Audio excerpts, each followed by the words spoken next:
All right, hello everyone, and peace of Christ to all of you. I hope my voice is coming good and clear from your side. I apologize, I'm late. I planned to come earlier, but I could not. And it's not easy to have four wives and four mother-in-law.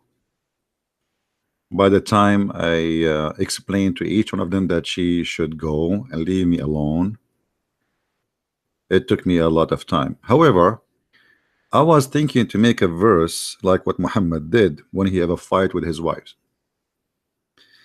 and say to them, if you don't leave a Christian prince alone, Allah and the angels and every believer and Jibreel will take his side and protect him. But then I said to myself, come on, don't let Allah involve in this. Leave Allah alone. He have his four mother-in-law too, and he himself did not know how to deal with them. Today our topic is how funny this God can be, or how far he can be funny or silly. My Skype is open for Muslims who would like to call us, and only Muslim please. In the front of us in the screen we have a guy. He is wearing a hat of two horns, and I'm sure this picture reminds you of something, right? It reminds you of a man's story in the Quran, which Allah he called him the man with the two horns.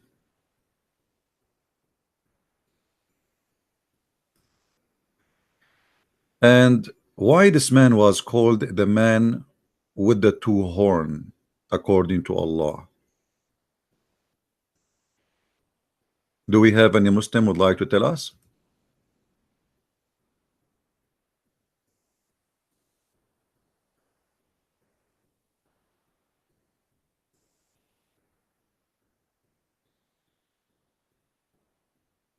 Any Muslim?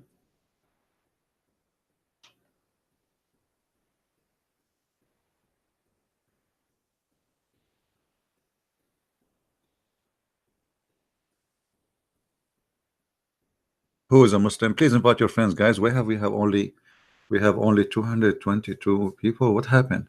People on vacation? Where is everybody? By the way, at the end of our program today, I receive a message from Allah that we will give versions for those who they are in us with the program. At least you will get like a version or two. You never know, like based on how lucky you are. And if you have two horns, you might get more. And I'm just trying to encourage you to do jihad with us. The whole idea of the versions. And if you remember the guy who called me yesterday and we showed him the women and the x-ray images, he said, well, how you think that this is how they will look like? Well, your prophet, he says, you can see through and you see the marrow of their bones. But he said they will be beautiful. Okay, I said, well, this is what he's saying. You will see the marrow of their bones. How beautiful it is to see the marrow of your bone. I mean, this is really nice. You have a woman in front of you and you will see the marrow of her bones. Now today we are not going to question the Muslims. I want a Muslim to call me and to show me something not silly in the Quran. I mean, name for me one story in the Quran is not containing and full of stupidity and something silly. Who is the Muslim want to do so?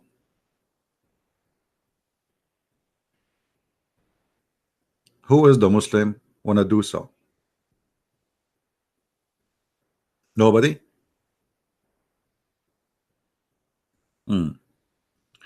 Okay, well,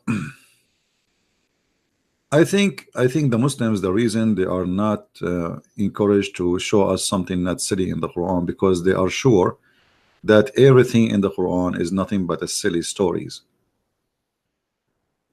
However, Muhammad, he had to add some spice to the Quran to make it more funny.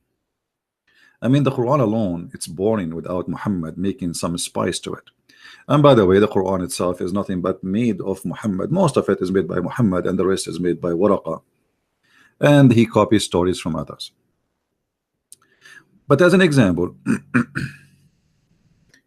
If we go right now in the hadith, and I will do something in front of you, and I will type in English, not in Arabic. I will type the word fart. Fart.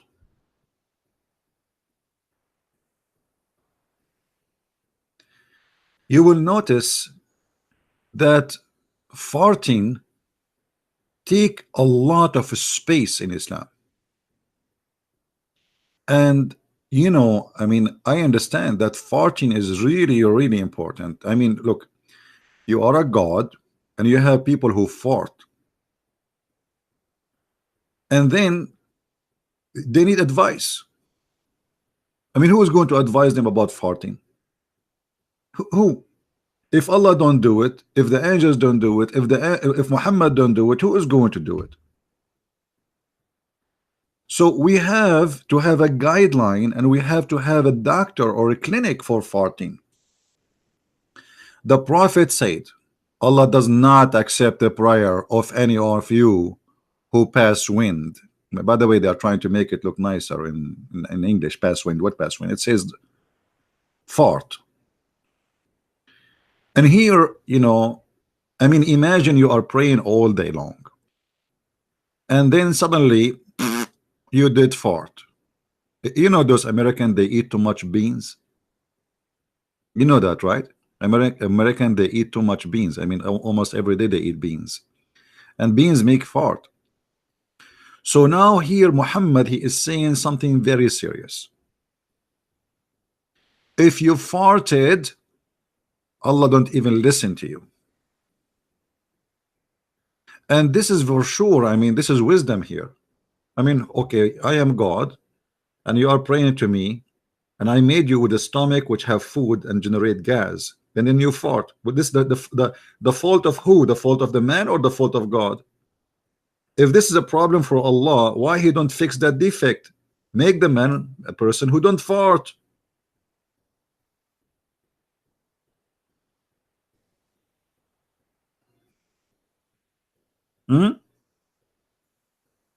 Excuse me, I need to do it. Anybody heard anything? And not only that, Muhammad, he told them that if you fart but you did not smell it or hear it, it's okay. I mean, how's that?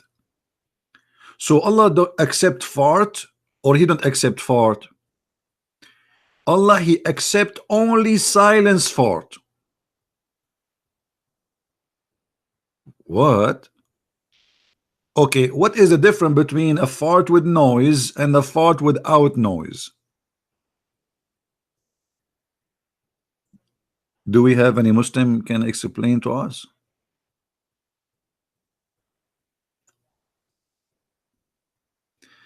You see here in the Muslim translation, they translate the word fart as hadath. I mean, the Muslims are very funny. Ahdatha, which is supposed in Arabic.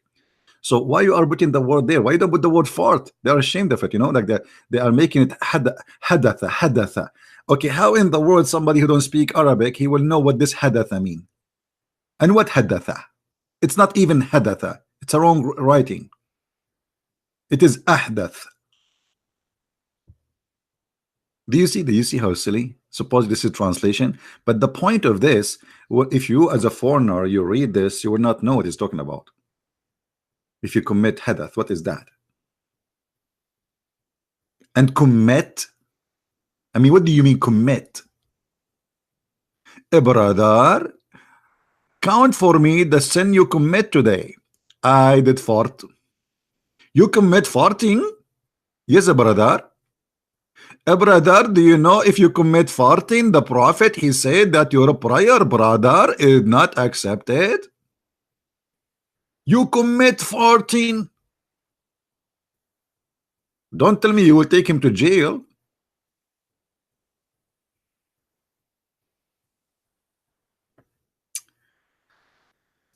There is a video in YouTube. I wish I can play it for you. The guy, he was telling them what happened when you fart. The whole video is like 30 minutes about farting.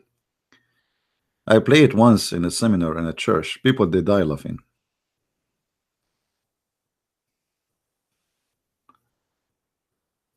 The science of farting. The Prophet said, Allah Messenger said, when he commits farting, meaning a man, and he is sitting in the end of his salat before saying taslim, then his salat is acceptable. Okay, let us make it clear, brother. Your fart in the middle of the prayer is not accepted. Your fart in the beginning of the prayer is not accepted. Your fart almost there before you finish the prayer is not accepted. But if you are almost done, Allah will let it go. Hello? And how Muhammad he knew this? I mean, why what is that? Why the farting is accepted at the end of the prayer and is not accepted in the beginning or in the middle?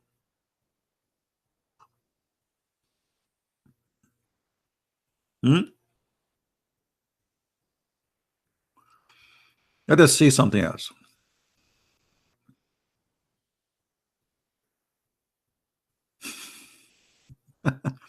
Allah Messenger said, the one of you does not cease to be in salat. To me, salat mean prayer again. I mean, don't translate what I can do. As long as he's waiting for it. And the angels do not cease praying for one of you as long as he remains in the masjid, which means mosque. Allah forgive him. Allah have mercy on him, as long he does not commit farting. You see, you do farting, you lost the mercy of Allah.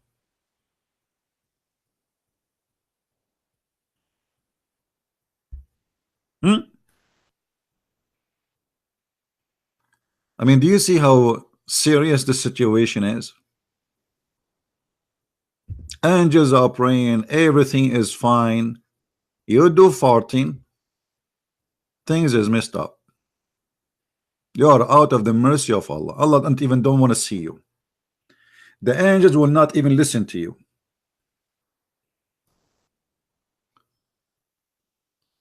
Now I am sure and look like that the farting of Abdul, it goes with the prayer, like in an envelope or something, like whatever you send during the farting, it goes all in a one box. So the angels will not take the prayer of you with the farting, and look like they cannot filter, they cannot take the prayer alone and separate it from the farting. So your prayer will go to Allah and it smells so bad.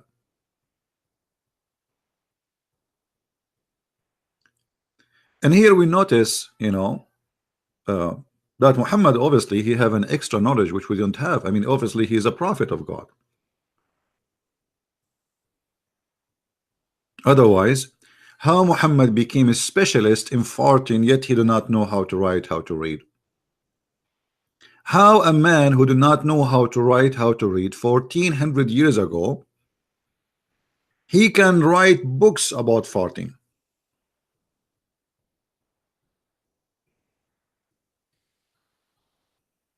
Obviously, this is a very serious knowledge.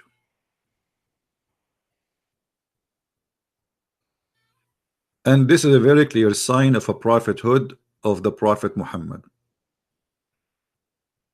Look, he did not go to school.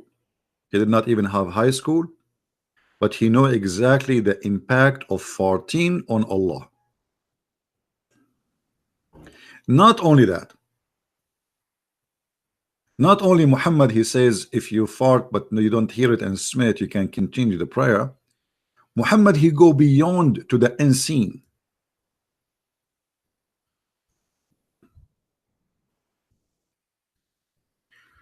What is the action of shaitan when he hear the Muslim praying to Allah? Shaitan do farting too. The Prophet said, when Satan hears the call to the prayer, Allahu Akbar, Allah, so he turn his back. Turn his back. Just imagine. And he break the wind so as not to hear the call being made. I mean, if you think about it, it makes sense.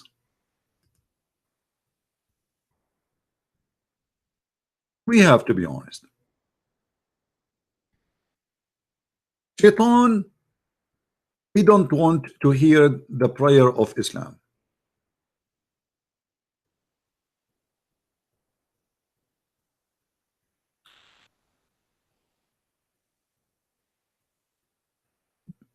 And the Muslims are praying loud. So what he will do? What Shaitan he can do?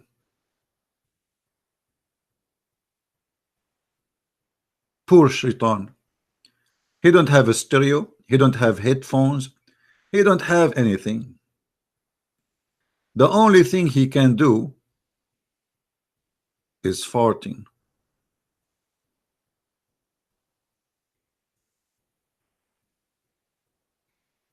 Which is very logical. Shaitan, did you hear it? That is Shaitan. And here what is astonishing about the Prophet of Allah, how deep his wisdom and how deep his knowledge and how far he have information about even things we did not see, because we did not see Shaitan. And by the way, you know, Muslims, Shaitan, he farted. Where did he get the gas from? Do you think he is eating beans? He get cold? Where is the farting coming from? Is that explaining to us why around the Kaaba you have always two policemen? They keep spraying with the spray for the smell. The Kaaba smells so bad.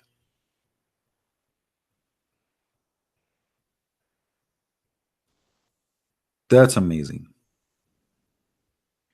And now we can find, actually, if you study this hadith correctly and carefully, and if you are a scientist, now you can find out the connection between Islam and the global warming. I don't know if you understand what I'm trying to say. I'm sure not many of you in the level of Allah and his prophet. The prophet here, brother, is trying to explain something to us. Let us call Zakir Naik. Oh, we have somebody trying to call. Are you a Muslim?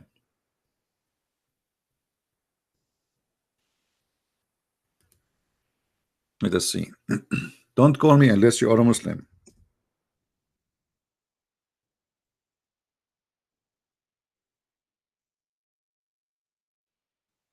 And don't ask me, are you online?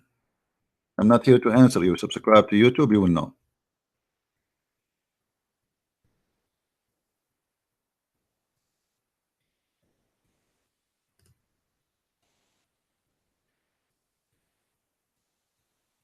Actually, I blocked him. He's a Christian. You call me, you text me in Skype, and you are calling me to ask me if I am online.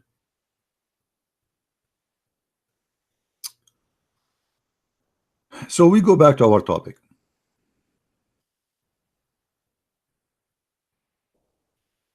Here you see how deep the knowledge of the Prophet of Allah.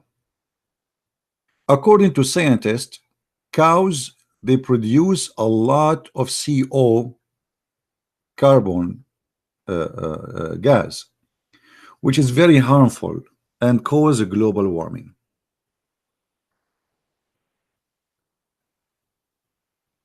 Muhammad, he went farther in his knowledge.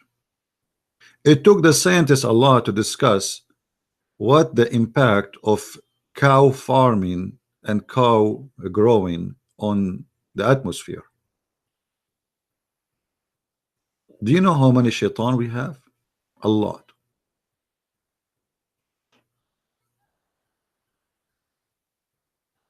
If every shaitan in this earth, he did fart when he hear the Muslim praying, and he don't stop farting until they finish the prayer, can you imagine how much farting and methanol are created? And by the way, there's other danger here connected to this issue, because farting is flammable. Ahmad, you asking me to call you? Are you sure, Ahmad? Ahmad, did you ask permission from your parents? Because my talk to you, and I noticed that you are just a kid. I mean, you don't, you lie with no even respect yourself. And you talk too much, but you say nothing. You give the mic to Ahmad, he start talking. Ahmad, can you talk? No. He's like a gun machine. But he talk too much, he say nothing. And he lie. He is a certified liar.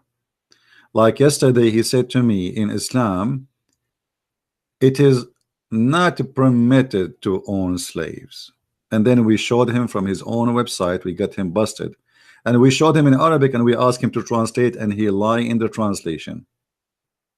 Ahmed, I will give you a call. Let us say, just for a laugh. And let us see what you will say about what we are reading in front of us in the screen.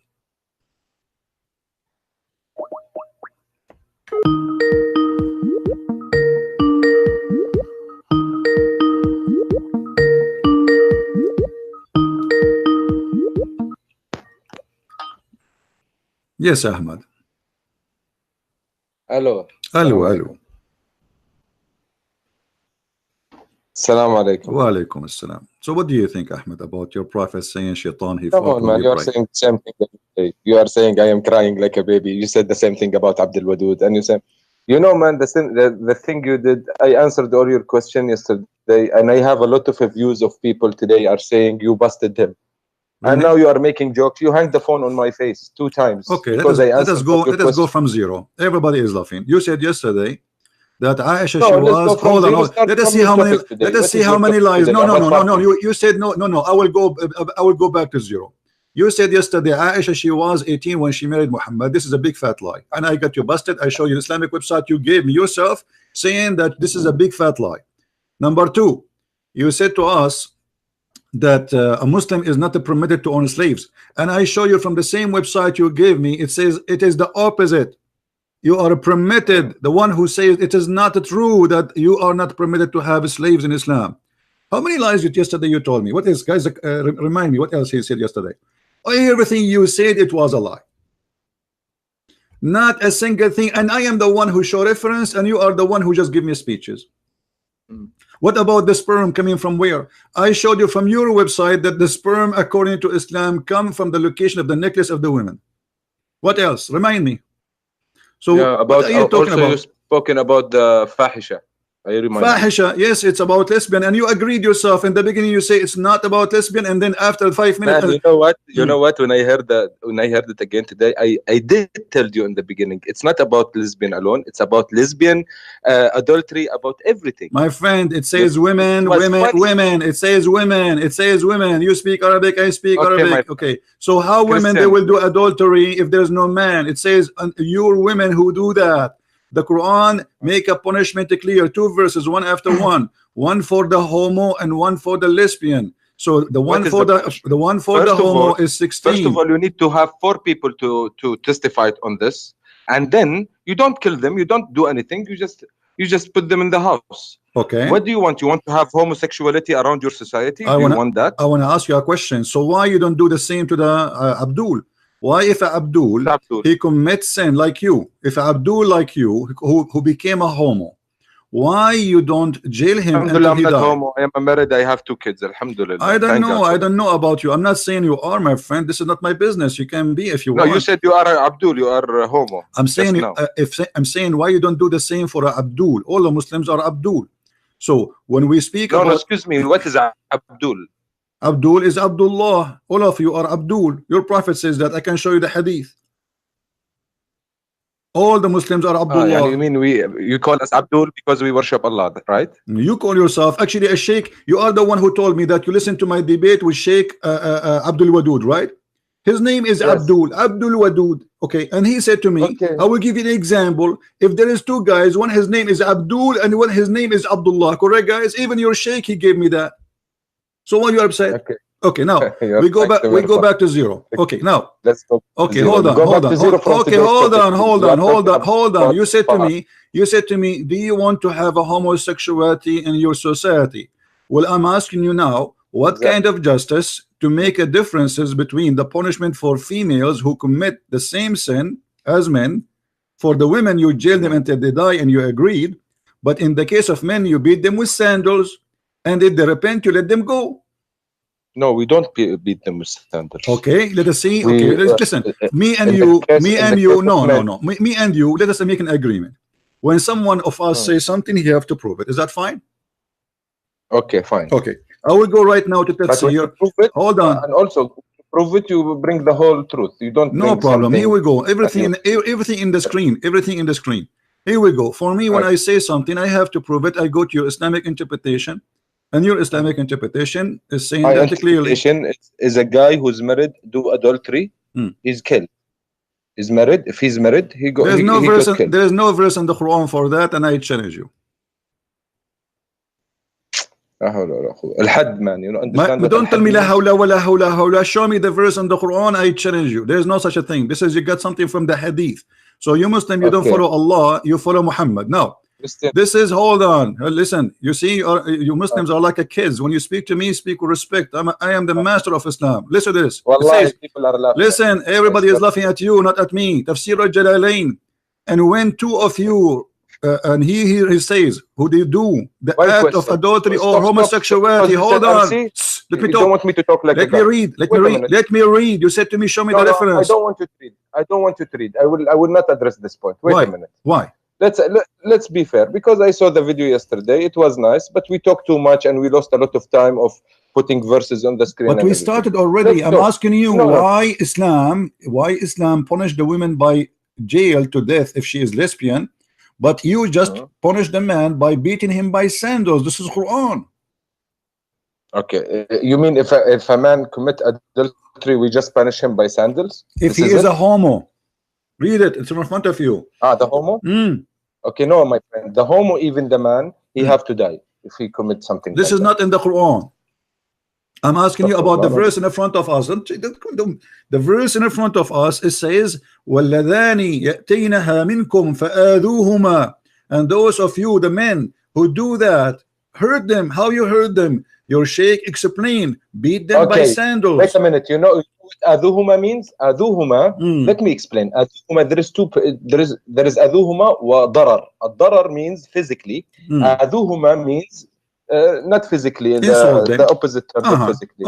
Okay. So here, homosexual. You talk to them and you hurt them by words. And beat them by sandals. Your sheikh saying, your shaky saying, beat them by sandals. So the question is, why in the verse before it, and you agreed that if women they do the same act, we jail them until they die and there's no forgiveness for them, but in the case of a man, if he do that, as you see, we just hurt them by saying word to them or beat them by sandals and you let them go. I will answer you. My answer is for us Muslims, I don't care what you are reading. For Muslims, if anyone, woman or girl, woman or man, if they are married, they commit adultery, they die. That's it. And you can find that in the Quran. I don't care. No negotiation. Guys, did he say, and we can find that in the Quran? To be honest, the first time I heard about no, listen. Did you just say we can find that in the Quran that we kill them? Of course you will find that in the Quran or show me. This is our resources. No, Quran or show me. Hadith, No, don't tell me or use the Quran. Show me the verse in the Quran. It says if somebody commit adultery, we kill him. Hadith zina. Okay, you still want to lose time on giving verses? No, we will not lose time. Here I spank Muslims. I don't debate them. Muslims are a bunch of kids. They have no idea what they're talking about. You are a person who go to the mosque every day and you pray to Allah and you are married and you have kids and you are a man, but yet you are fabricating stories does not exist in Islam. What you are saying is in the Hadith, not in the Quran. So why you are lying? No, I said in the Hadith and the Quran. No, you said to me in the Quran, and then you added Hadith after. Okay, so it's not in the Quran. Okay, you, you want me to so you agree. So you agree that this is not in the Quran. Okay, now when I get you the source. Now you don't want to hear No, about I it. wanted, no problem. I don't want your source. I know the source already. I know what you are going to say to me. I know what you will read word by word. This is not the question. You said to me, you just admitted that this is in the hadith. The question is, do you accept hadith contradict the Quran? I accept hadith and Quran. My answer. But you Muslim, you say to us always, if the hadith contradict the Quran, we don't accept it. Yes.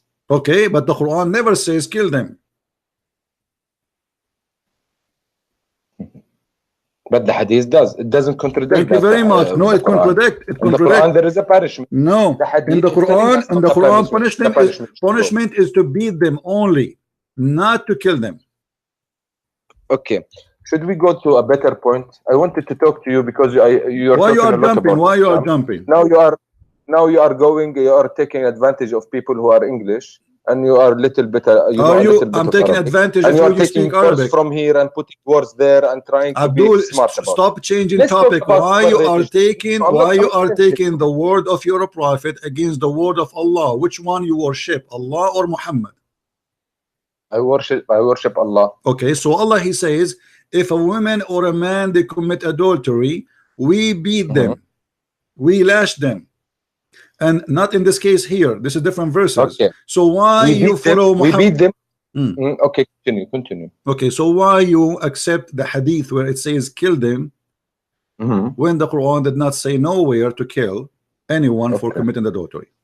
Okay, my answer is you have a very straightforward question. Why you accept the hadith when the Quran said something?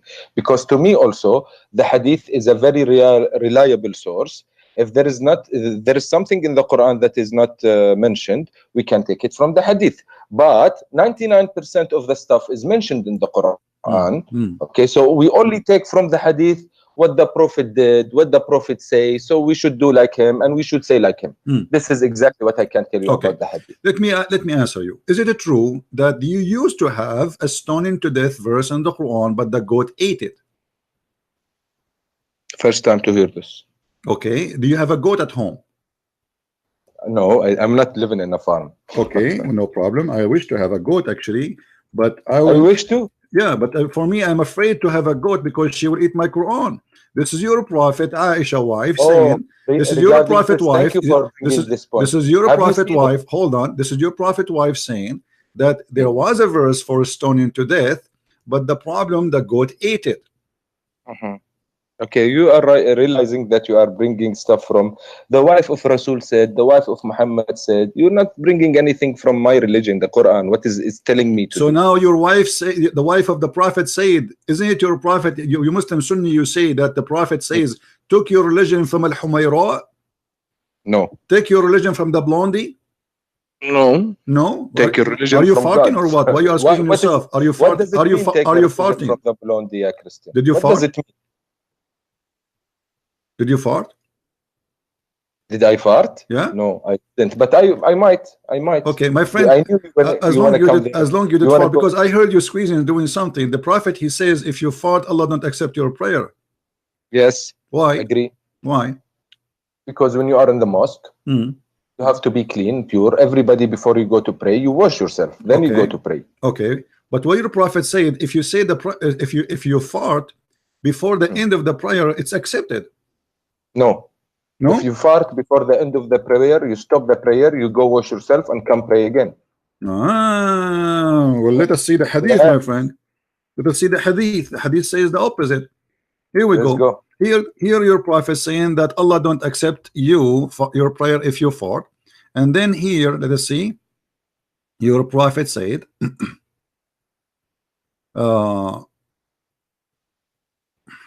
okay, read with me. Allah Messenger said, when he commit farting, meaning a man, and he is sitting in the end of his salat before saying the taslim, then his salat is acceptable. So why the farting in the beginning is not acceptable or in the middle, but farting at the end is acceptable? That's also a fabrication. Fabrication? You cannot fart, not in the beginning or not in the end. What do you mean fabrication, my friend? Why it's fabrication? Because I'm praying, as I told you, I pray 5 times a day. You just told me. Let me ask you. Okay. When you fart, what's the problem with Allah? What is the problem? There is no problem. You cannot be a problem with Allah. The Okay, so why he don't accept your prayer? You are a human being. He created you. He created you in certain way. You digest food, and the food make gas, and the gas turn into fart. So what the problem with Allah? This is God teaching you to be disciplined when you are in a place like God. What if somebody don't have a control? I mean, I don't know if you have a custom of farting and having shit in the church. I don't think you do, guys. Right? No, hold on. You have a custom. I can show you that you Muslims, you have no problem that dogs go inside the mosque and piss. Do you want me to show you? I can't. No, show me. I don't agree with that. I don't disagree with that. No problem. Don't disagree?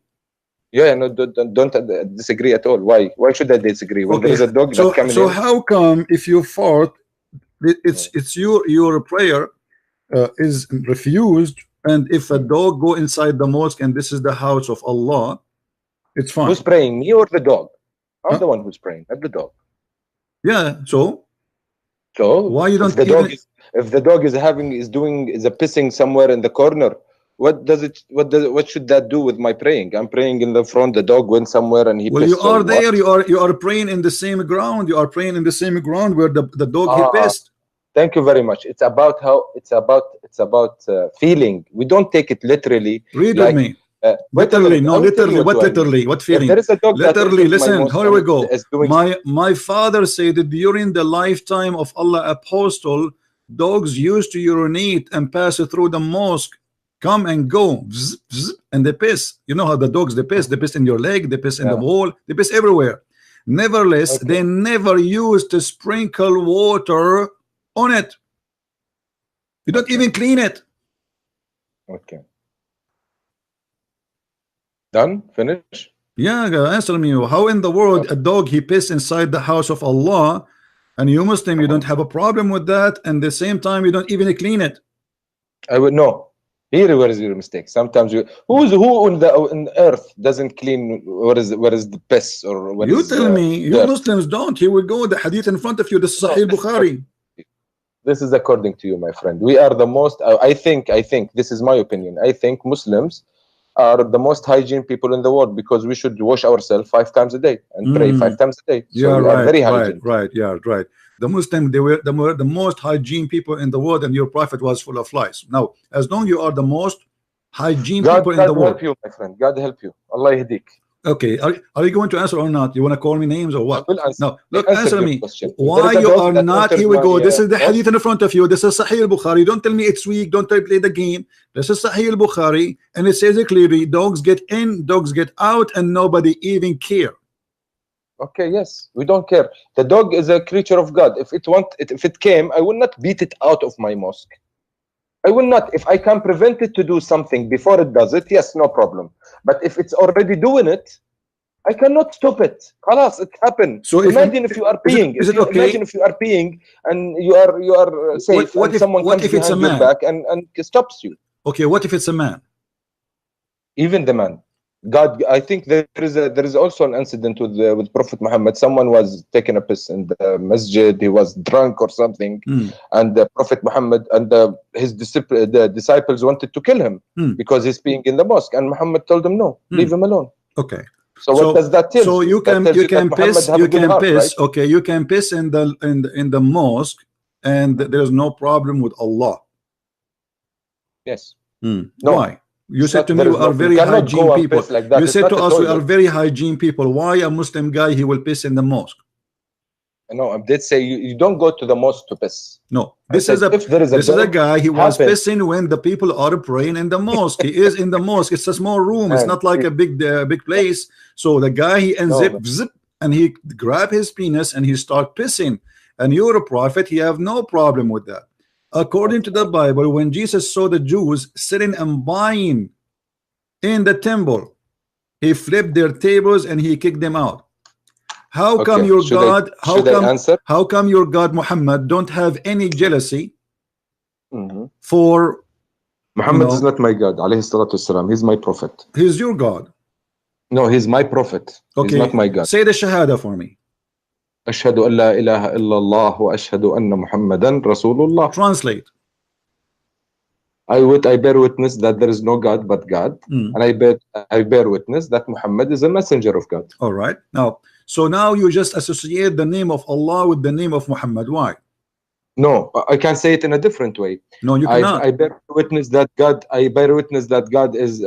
There is no God but God, and I witness that Muhammad and Jesus and Moses and Ibrahim. See, this is not the all shahada. the Don't fabricate now. God. This is not the shahada. This is not the shahada. This is the fabrication. So the shahada is in Islam is to put the name of Allah with the name of a man. His name is Muhammad. See, he didn't like my answer. And we right? just showed you. We just showed you. The If the Quran says something and Muhammad says something, you Muslim follow the Muhammad. You don't follow the Quran. You know what? I'm afraid that I'm gonna piss you off, and then you're gonna hang up the phone on my face. Don't forget about. Don't forget. I would like you to piss me off. Don't worry. I want you to answer. Until now, you answer zero, nothing. We keep jumping from a place to a place because you have no answer. I showed you that. I showed you how dogs they piss, and you said we have no problem with that. But yet, in the same time, you said to me we are hygiene people. How you are hygiene? Okay, let me ask you. Don't put in my mouth. Let me ask you. Let me ask you. Let me ask you. Hold on. Hold on. How your prophet he used to clean himself? I don't know. Maybe he go to wash himself. I'm not interested in how this small stuff, how he go. I should be, but I'm not, because this is not my religion. My religion is the 10 commitments you have. Don't kill, don't steal, be good to your wife, be good to your mother, be good to. This is the commitment. I want to talk about this. My religion doesn't say something else. In the Quran, it says don't kill, don't steal, don't cheat. The Quran, all of it is about killing and cheating and stealing. I dare you. Yalla, bring me one. All right, here we go. About killing. Bring me one about killing. Let's go step by step. All of it. You choose for me a chapter, and I get you busted. Who's now? You said when I bring something, I back it with evidence, right? Yalla, please. Okay, here we go. Go, yalla. Verse by verse, please. Because there is one verse that said, if you kill one man, it's as if you killed the whole humanity, and if you save one man, as if you save all the humanity. Okay, but this was not for you. This is supposedly for Musa, as he is copying the Jews. In case you don't remember. The Quran, though. It's in the yes, Quran, right? But this is supposedly Muhammad saying what God he says to Musa, not to Muhammad. So if Muhammad is saying God words, why he should? Okay, if we go and read the interpretation for this one too, it says that those who they are, the one innocent man is the one who is a Muslim. If he is not a Muslim, he is not innocent. Do you agree or not? I agree. Okay, so you can kill anyone he is not a Muslim, but if he's a Muslim, no, I didn't say kill. I say I agree with what you said. An honest man is a Muslim. This is what you said, right? Okay, so if not a Muslim, we can kill him, right? No, not kill him. He's not honest. That's it. But you said to me, you just quote for me a verse saying, if you kill an innocent man, as if you killed all mankind, and you just confirm. Okay. And you just confirm. Okay, I want you to read this hadith for me. Yalla, go ahead. Go ahead. This is the da'if hadith. Go to the left, please. It is a da'if hadith. Why you are giving it to me if it's hadith? What's wrong with da'if hadith? Is it bad? It's no, it is weak. People say it's weak. It's not. Maybe it's probably not from Muhammad. So what weak mean? Like did not eat good? What happened? What do you mean by weak? Maybe it's a lie. Muhammad didn't say it. Okay, read the hadith for me. First, read the hadith for me, and tell me what do you think about it. Okay, you are the best of people ever raised up for the benefit of mankind. Okay, the best of mankind are those who bring them with chains around their necks till they embarrass Islam, and thereby save them for the eternal punishment in the hellfire and make them enter Jannah in the hereafter. Okay. So what do you think about this week hadith? What do I think about this week hadith? Is it bad? My opinion, yani? Okay. I don't know who's he addressing. You are the best of mankind. If he's talking about Muslims, I don't agree with that. You don't agree? I'm not talking about Muslim, we Muslim, because to us, in our eyes, Muslims are everyone who submit to God. It's not Arabs. So you don't agree? You don't agree that Muslims are the best of mankind? Yeah, not Muslims in particularly. Anyone who submit himself to God, this is a Muslim to us. Yani, I mean, Ibrahim is a Muslim as well. My friend, this is not a question. No, this is not a question. Those who submit to Allah supposedly according to you, aren't they Muslims anyway? Yes. Okay, so here, do you agree that the Muslims are the best of mankind? Yes or no? Yes, sure. Okay, and why you have to bring people with the chains around their neck? I didn't understand that. What does that mean? That's mean you attack me and you take me and you put a chain around my neck as a dog and you take me as a slave. Maybe that's why it's daif. See, there is why it's daif. So that's why so now it's daif. So we reject it because it's exposing Islam, right? Because it's daif. Of course we reject. Of course. Okay, I have a surprise for you. This is not daif. This is sahih. I said if it's daif. No, you said it's daif. This is you said. You see, in a second. This is why I say you are a kid. All of you Muslims are kids. All of you Muslims are a bunch of kids. A second ago we rejected. Yeah, this is why we rejected because it's daif. Yeah, this is why we rejected. You just said that. The second I say to you, I have a surprise for you. This is sahih. Now, don't call me again. Let your dad call me.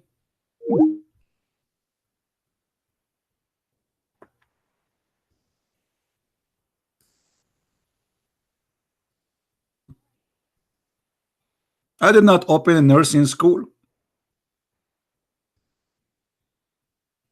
If you think I'm your mommy and I have nipples, I don't.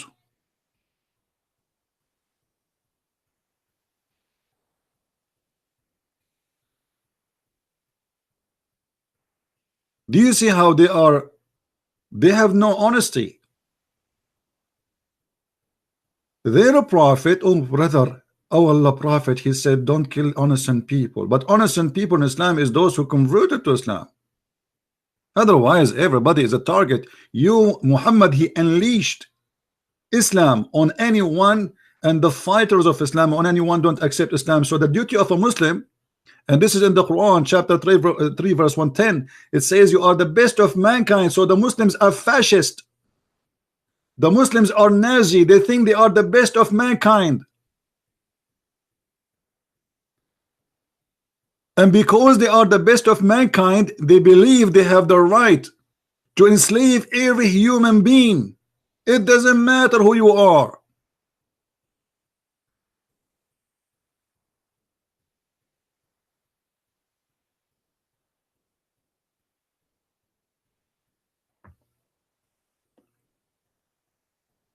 Why?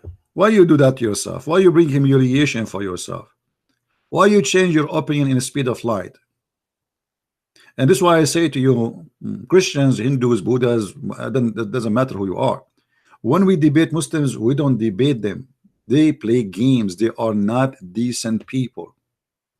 They never give a correct answer. They play. The answer is vary. Depend how the situation is. It's a shameful cult.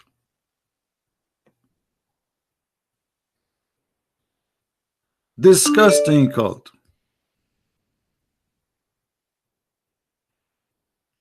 Imagine if we say we Christians, we have a duty to go bring them all with chains, and we can do that. Muslims are no match for us in any meaning, anyway.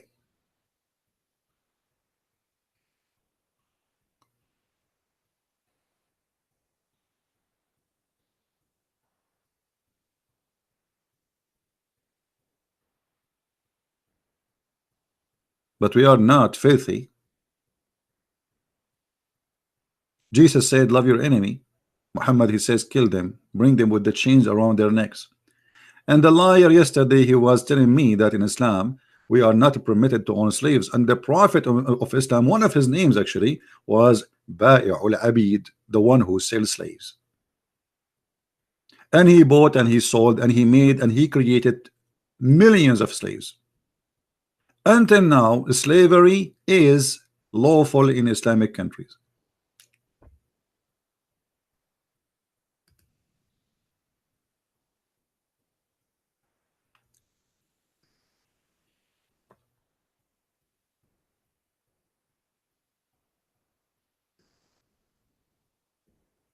Do you see how shameful this cult is?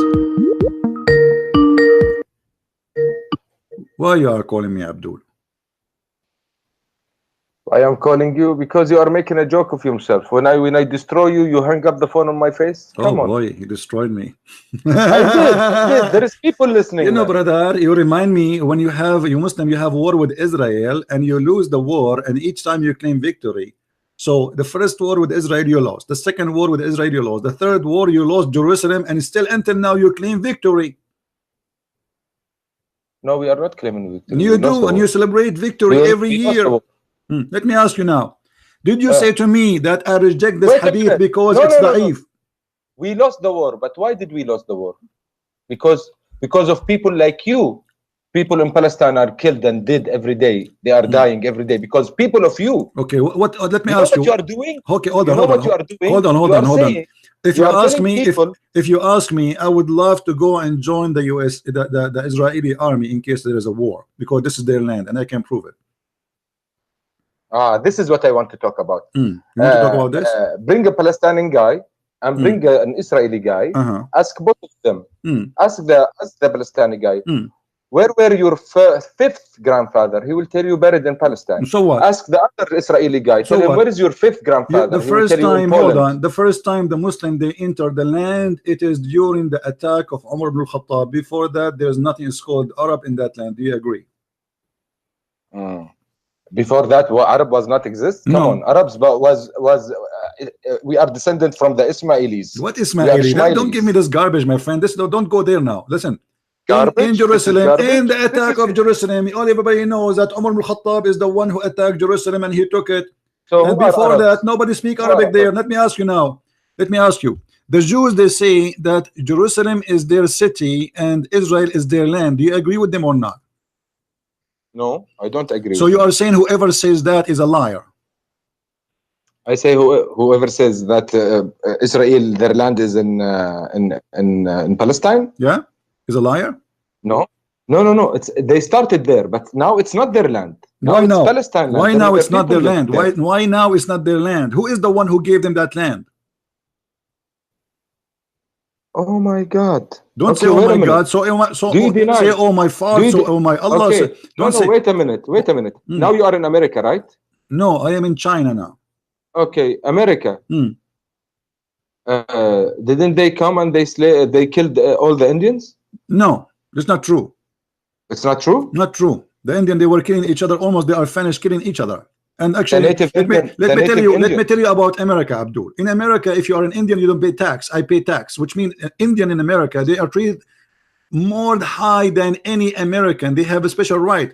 In the Middle East, you took Jerusalem from the Jews. Do you treat them equally to the Muslims? No. Ibrahim have two kids.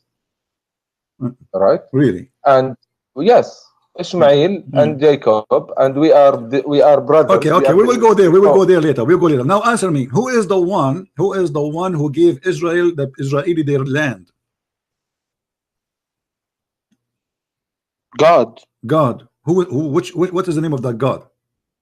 Allah. Okay, Allah, he gave the Israeli the land, right? So why you are saying this is not the land of the Israeli? Yeah, God told them uskunu al-ardha. He didn't tell them go and kill everybody. No, actually he told them to go and kill everybody. Yeah, this is see, this is according to your scripture. No, this is according to your Quran. Do you want me to show you? Yeah, show me that in the Quran God tells Bani Israel go and kill everybody. All right, no problem. Here we go. Let us go to the Quran and show you. And you, in a second, you will say to me, this is a da'if Quran.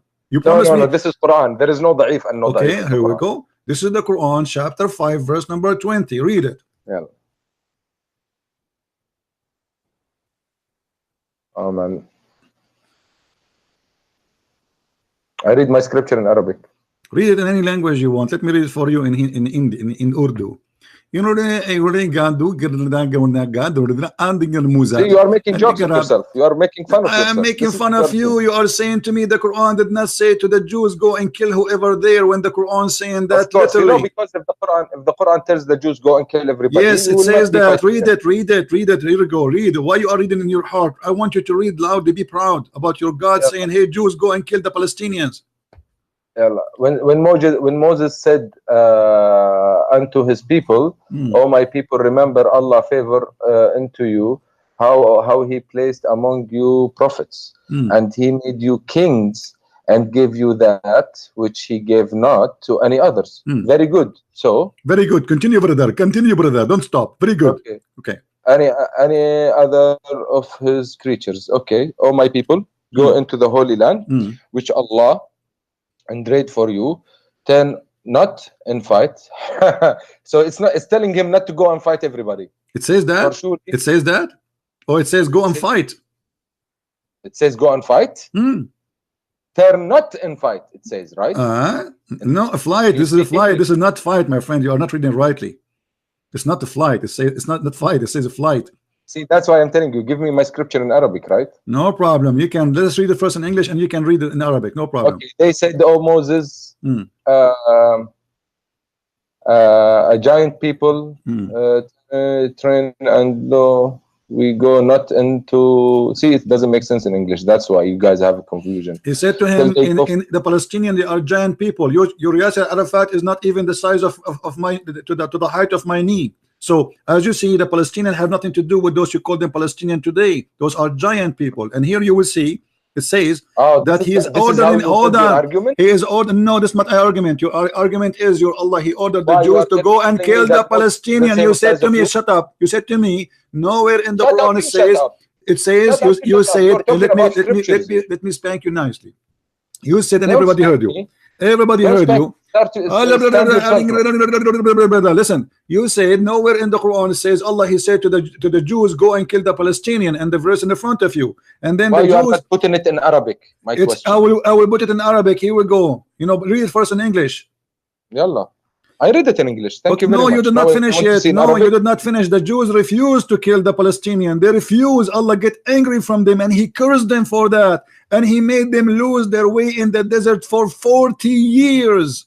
No, that's not true. Not true? Now I remember. I show you that from the hadith. I can show you that from the hadith, brother. Okay. See? If I show you a da'if hadith, you accept the story. It says that Allah, He cursed them and He made them lose the way for 40 years. Can you let me talk now? I'm asking you, if I show you the hadith where it says Allah, He made them lose their way for 40 years. Go back to Arabic. This scripture, I want it in Arabic. No problem, no problem. No problem. I'm asking you, if I show you the hadith where your prophet said that Allah, hadith. This one is a Quran. I want to talk about Quran. So you don't accept hadith now? No, I accept hadith. Okay, but now I want to talk about this. Don't jump the gun. So now, because now the Quran did not mention that Allah, He made them lose the way for 40 years, you don't accept it? Oh my God! See, yeah, do you accept that Allah, He made them lose the way for 40 years because they refused to kill the Palestinian, or you don't accept that? No, you don't. It was not. God told them there is a bad people in this place. Go and fight. That was the story, not Palestinian. And what you are saying, you are misleading the people. Those are not Palestinian. They didn't go.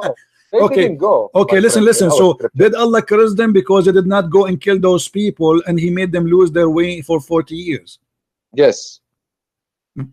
But you said to me, there's nowhere in the Quran it says Allah. No, don't tell me they said to me. God told them, go fight these people because they are very bad people and they did corrupt in the land. Go fight them. Okay. Where it says that? Where it says that? Where it says that in the Quran that they are corrupting in the land? Go and fight them. Unfortunately, the Israelis, they felt where it says that those are bad people and this is why you can kill them. Can you tell me why you did put the verse in Arabic? I will put it in Arabic because at first I want to get you busted. You can read it in Arabic in your website. Open your website. I give you the verse number. I give you the chapter number. What's wrong with you? Now listen, and I'm sure you have it in front of you. Now I'm asking you, when you say to me, yes, Allah, He ordered them to kill the people who live in that land, that's mean you admitted that those are not your people. Those are different people, correct? What is your point?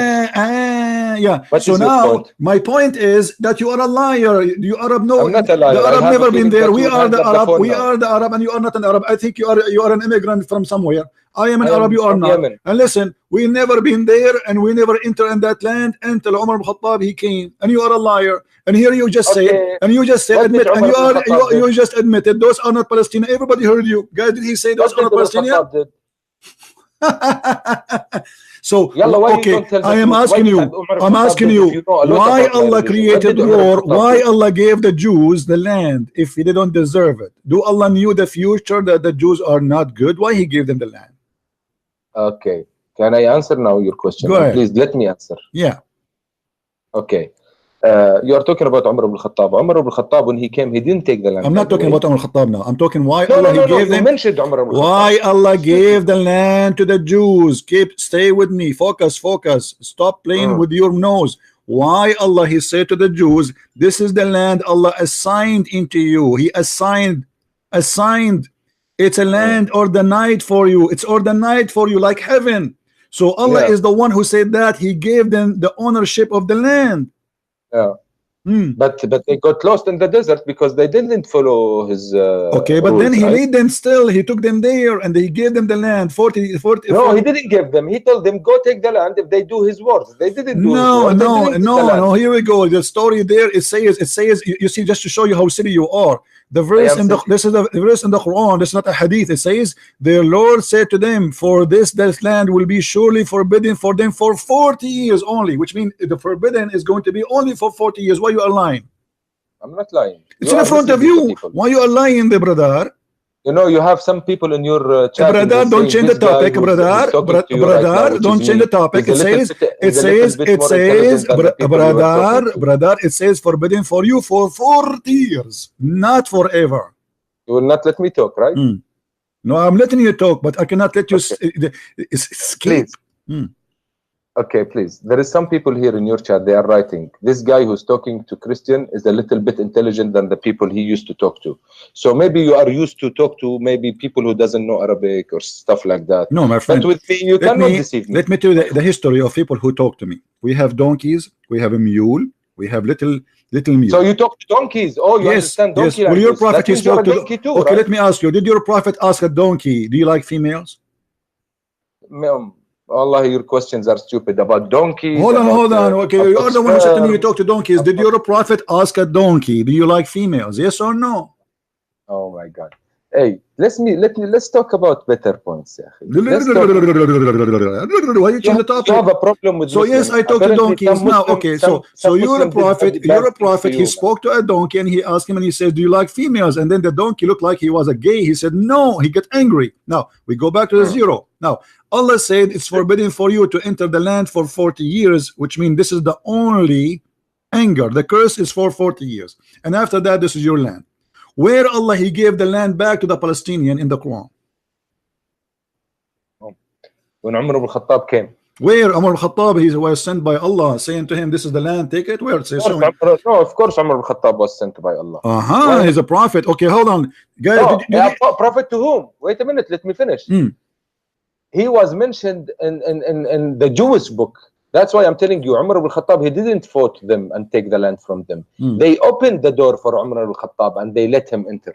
This is the right story. Right, this is the right story. Will he surrender the city? And by the way, don't call me again. By the way, don't call me again. You're a kid.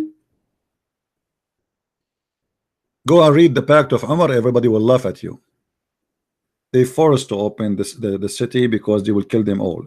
Die or agree with my pact.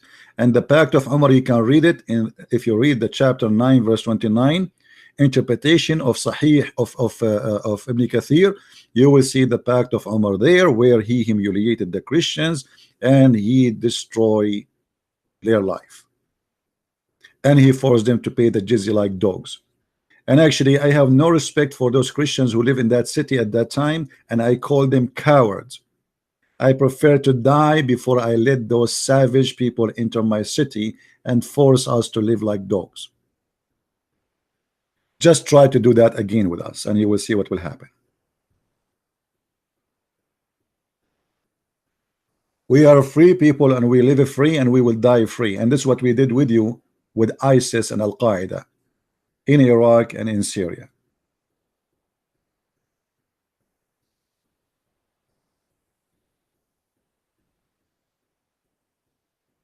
Cowardness will lead you to a disgrace. Jesus never taught us to be cowards. Never. To be merciful, yes. To be loving, yes.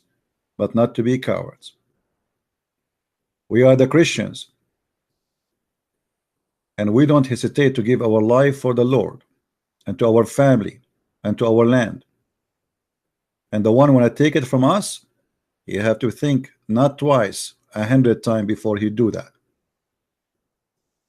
And as you see, Islamic countries are not Islamic countries and they are coming back to our hand. Glory to the Lord. Jerusalem is not yours. No more. And soon even Mecca is going to be turned out of your hand. The Muslim, they made a mistake when they say that Abraham is the one who built the Kaaba. That's mean the one who should have the Kaaba is the Jews, or at least they should have 50% of it.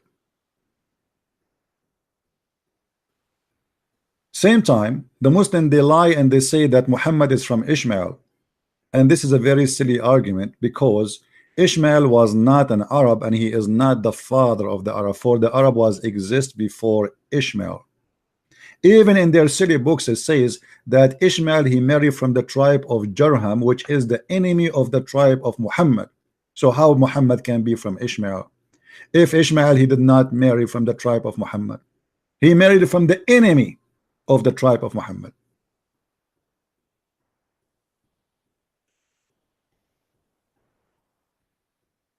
As you see, this is the land of the Jews, and even the Quran confirm. And the funny that the whole Quran never mentioned the word Palestine once. Do you believe it? Not even a single time.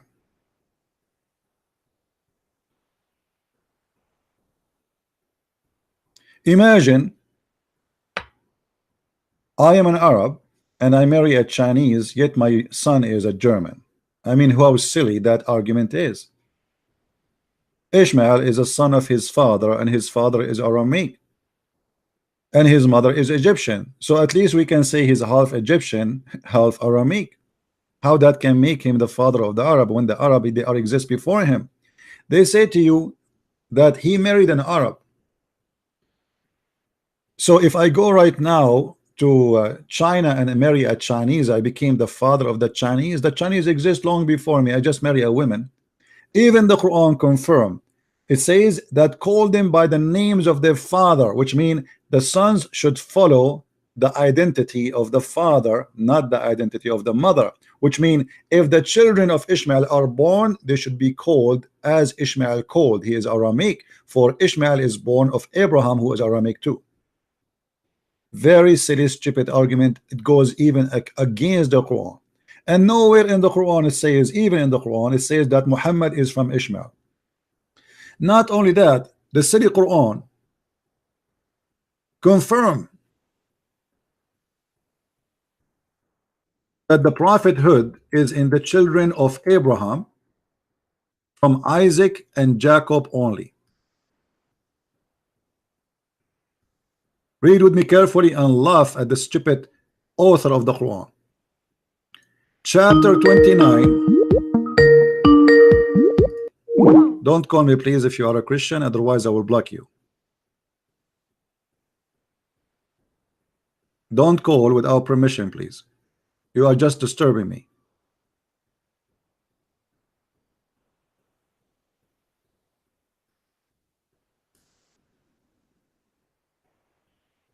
And we bestowed on him Isaac and Jacob, and we established the prophethood and the scriptures among his seed.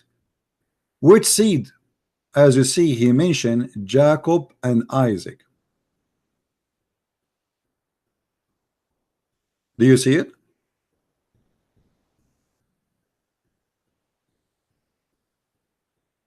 Same time, Ishmael have nothing to do with the Arab. And actually the Arab are not even an ethnic group. You see, I am an Arab supposedly, but we are not really a nation. The Arab is whoever live in the desert. The Arab is an Aramaic word, mean people who live in the desert. It's the same as you say to the gypsy. So you can say, hey, gypsy. I look like a gypsy sometime. I like a music. La, la, la, la, la, la, la. And we eat hummus. By the way, hummus is not Arabian food. All the food you see in the Middle East, this is have nothing to do with the Arab. The Arab, they eat only simple food because they live in the desert. Palm date, milk, cheese, you know, like something from the cow, from not the cow, sorry, from the goats. Even cows don't have. They don't do farming. They have nothing to do with farming, so their food is limited. So all the food you see, this is not even Arabian food. Like you see, if you go to some countries, those are countries we occupy them and we force them to speak our language, and then we took whatever they have. We took their food, we took their civilization, and we claim it to Islam. Muslims do not know until now how to build a house. Until now, if you go to the Middle East, you will see that all jewelry stores, they take off in Saturday and Sunday. Why? Because nobody knows how to make jewelries except the Christians and the Jews in the Middle East.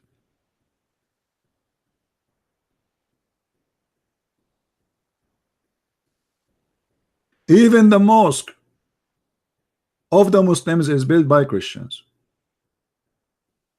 And the one who they are great and wonderful, they are hijacked by the Muslims. They used to be churches. As an example, the mosque, they call it Al-Aqsa. This is not a mosque and never was exist. This is the temple of the Jews. As an example, the biggest mosque in Damascus. This is not a mosque. This is a Christian church. Same in Egypt, same in Iraq, same. You go same in Turkey. All of Turkey is not their land. There's nothing called Turkey. This is the Constantinia, and this is our land, and we will take it back. No matter how long time goes, we will have it. We will have it, and our church's doors will open again. It's just a matter of time.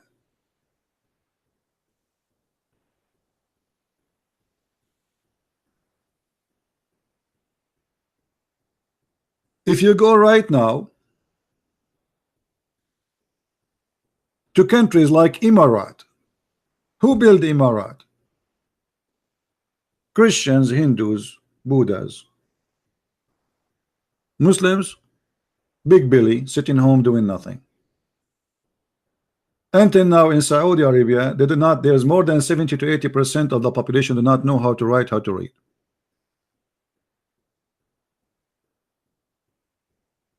They don't even have people who clean garbage in the street. Even those, they import them from abroad. It's a lazy nation. I am from there, and we know what we are. I'm talking about myself, my people, not talking about someone is a foreigner. And then in the top of that, we have something called the month of Ramadan. The month of Ramadan is the biggest disaster in economy and civilization for the Arab and Muslims. Why? Because you have 1 month a year is dead month. People do nothing. Nothing. Big Billy. And yet they claim they are fasting. In fact, in the month of Ramadan, everybody gain weight at least 10 to 15 kilograms. And the price of food skyrocketing because people are eating like goats. There's no jobs. There's no companies are open. Nobody do any business. Everything is dead. And the Muslim, they call it fasting, but in fact it's the month of sleeping, because all what they do, they sleep all day and they wake up all night to eat. The morning come, we sleep again, and we open our eyes 5 or 6 p.m. and we eat again. All what they do, they flip the day night and the night day. Yet they claim that this is a month of fasting, when the fact this is a month of food and eating.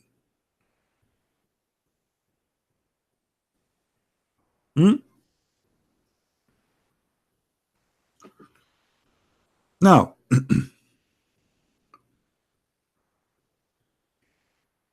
shall we give Mr. Alawi a chance to call us again, guys? What do you think? Do you like him? Be honest with me. Do you like him? He's funny, isn't he? He's funny, but he's he's a kid.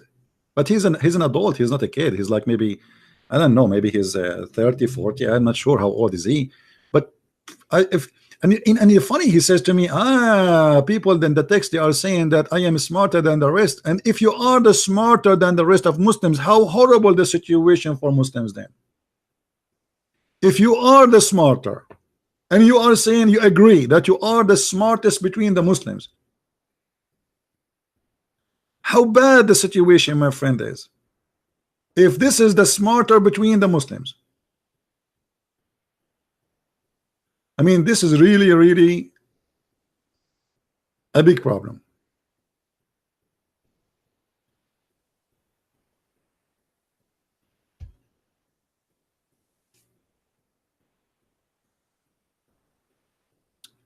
Do we have any Muslim would like to say something?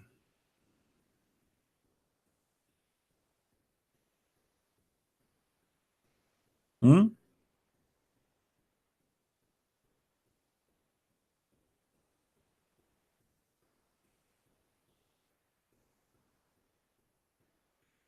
You know, when he was so proud about himself that he is the best between the Muslims, I think he felt so good. I think he wanted his wife to hear this. Hey wife, look what they are saying about me. Come here, come here.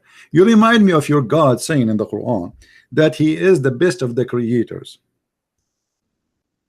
And I find it very funny and very stupid how he says that he is the only creator, but he says he is the best of the creators. Same as when you said I am the best of the stupid. Allah is the best of the creators. How that can be? Either here Allah is being funny and silly and stupid, or Allah is bored, he decided to make up creators beside him, and he agreed that he is not the only God. By the way, guys, brothers and sisters, I was #1 in my classroom. Actually, I was #1 in the whole school.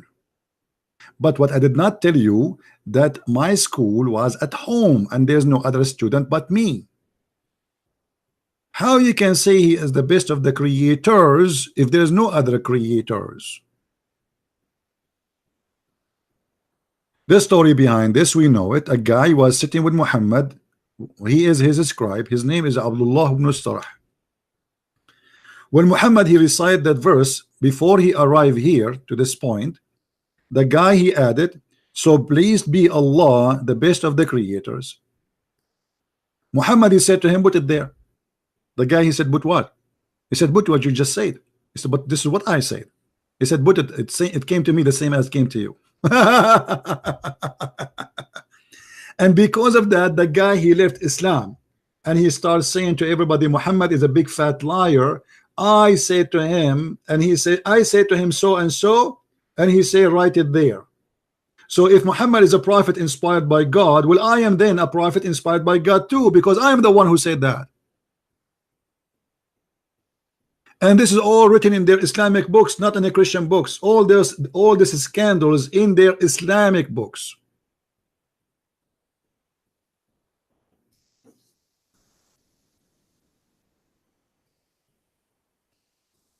Do we have any Abdul? Mayday, Mayday. Huh?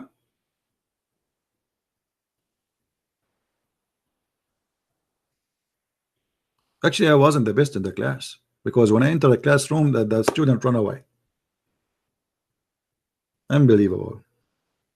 I was a very good student. I have a good grade, don't take me wrong, but I don't know, for some reason I don't like you see the system in the Middle East, the teachers, they treat student as slaves, and I cannot take that. So every day I have a fight with the teacher, not with the students. The teacher, he go to the classroom, he says, where is this guy? Where is this guy? They hear news about me. He said, listen to me, I am not like the other teacher. I'm warning you. If you think you can do the same to me as you do to the other teachers, I am not the same. And all the kids, they say to him, yes, yes, sir. All of them, they say the same as you. Just wait. They used to slavery. I'm not used to it. They love to dictate. They love to make you a toy. The mentality of Islam have an impact on everything. School, government, everything, even household. The parents in the Middle East, they feel they own the children. It's not like a gift from God, so they treat them like slaves. The government, they own the people. It's not we are serving the people. And this is exactly what Muhammad he did. You see, the Muslim, they lie to us and they say Muhammad was a very just man. Muhammad was servant of Allah. Muhammad, he made verses saying, who wanna give me her vagina? Not only dictating your life, he is dictating the vagina of your wives. Imagine, it's written in their books that the prophet was offered a privilege, or Allah gave him a privilege, and one of them, if the prophet eyes fall into a woman, her husband, he have to divorce her immediately, so the prophet he can if her. Have you ever heard of a religion like this? If the prophet eyes fall into a woman bum and he like it, you the husband, you have to get rid of your wife immediately, otherwise he will kill you.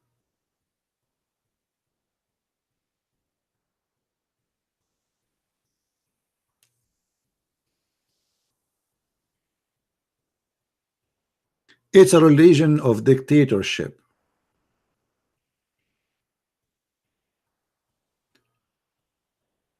Anyone knows where we can find the video where the guy he said to us that Allah he made Adam sin because Allah wanted to be known?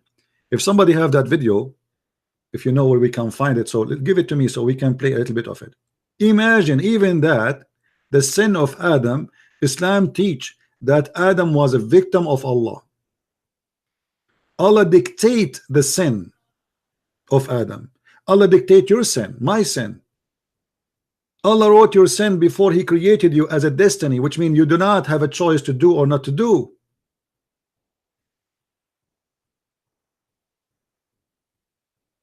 It's a stupid cult.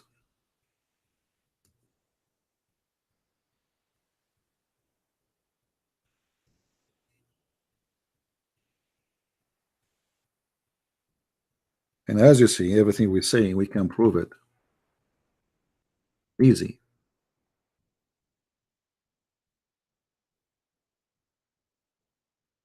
All those references saying clearly that Adam was a victim of Allah, and Muhammad is proud about that. Allah, do you blame me? Musa says he was debating Adam, which is funny. I mean, how they can debate if both are dead? But let it go. Muhammad, he say things. So Adam and Musa, they have an argument and the debate. And Musa says to him, because of you, we are kicked out of heaven. Adam said to him, you Moses, you are favored by God. He spoke to you. He wrote the Torah for you by his hand. Yet do you blame me for doing a deed which Allah had decreed that I should do 40 years before he created me? Decreed that I should do. Have you ever heard of a stupid cult more than this?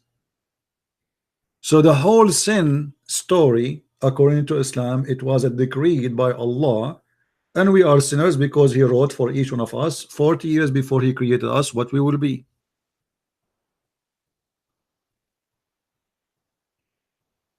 How that can be from God? This is not about knowing the future. This is about decreed what I should do. A Muslim, he tried to play game. He says to you, oh, this is about God. He knew the future. This is not about knowing the future. This is about writing the future. Decreeing the future, which you should do. You cannot escape.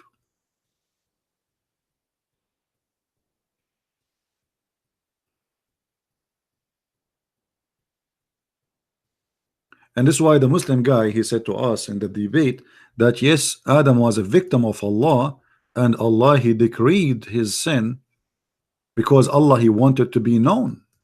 Allah wanted to be known. Well, nice to meet you.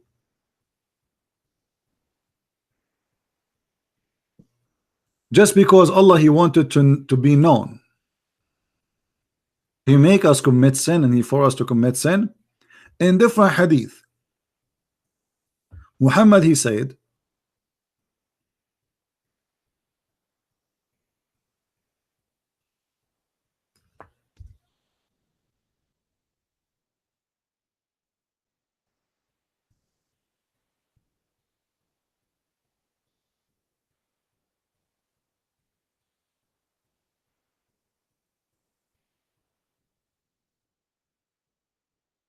that if you Do not commit sin. Allah will destroy you and replace you with people who commit sin. If you study this statement from Muhammad, it's a clear statement from him of how he is trying to scare the Muslims, saying to them, you should do sin as much as you can, yet just ask Allah for forgiveness. That's it. This is the whole idea of Islam. And your sin is a destiny, it's not even a choice. And here you will see that Muhammad here give us a very clear image that his God is a self he have suffering from self loneliness. He is lonely. He need people to say please forgive us. By him who is the hand is my life. Muhammad is swearing by Allah. Muhammad swear by Allah. Allah swear by the fig. Allah swear by the day. Allah swear by afternoon. I never heard of a God like this. If you were not to commit sin, Allah would sweep you out of existence and he would replace you with people who commit sin and seek forgiveness from Allah, and then he would burden them. So Allah have a special joy. The joy is commit sin, so you can say please forgive me, please, I need to be forgiven, please. If you don't commit sin, you will not ask for forgiveness, and Allah will not enjoy his life. So when you commit sin as a Muslim, you are doing a favor to God.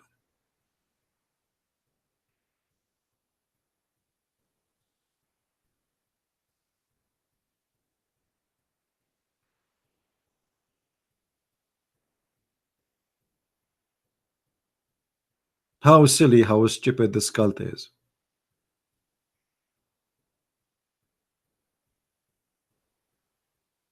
Abbas is just a kid. If he can bring somebody with him, I will take his code. You have to bring an adult with him.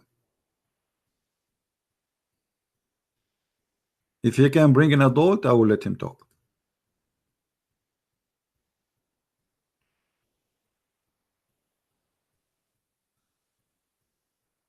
I am not Muhammad who enjoy playing with kids. You remember the Prophet when he saw one of his companions, they were going to steal some money from the neighbors, and in their way back, the man, he want to go home fast. So Muhammad, he said to him, why you are rushing to go home? The guy, he said, I am newly married, which means he missed his wife. Muhammad, he said to him, why did you marry a widow? Did you marry a woman she is not a virgin, or you did marry a little child? The man, he says, well, I married a widow. Muhammad said, why you stupid, you do that? Why you don't marry a young girl so she can play with you and you can play with her? Muhammad, he encouraged a man to marry Aisha again, a girl with some dollies and Barbies.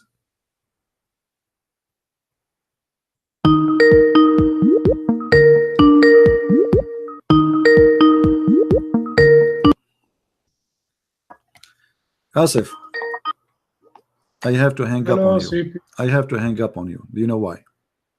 Okay, sir. Because we said all Christians, please don't call unless you ask first if you can call. Sorry, CP. All right, no problem. I'll ask you. No problem. Thank you. Sorry, CP. Yes, Ahmed, why you are calling again? Yeah, okay, I'm calling because you are saying nonsense, man. Why? Okay, here we go. A man, his name is Jabir, and he married a woman, she is a widow. And your prophet saying to him, why you don't marry a little baby so you can sport with her? And this is Da'if hadith. Okay, you're saying it's a da'if hadith. Now you're gonna tell me no, it's not da'if hadith. It's a strong hadith. Are you scared now? Are you scared? So what do you say about your prophet saying that? Okay, can I read it in Arabic, please? Sure, go ahead. Go. How's your Arabic doing, by the way? Put it in Arabic, طيب. Okay, طيب.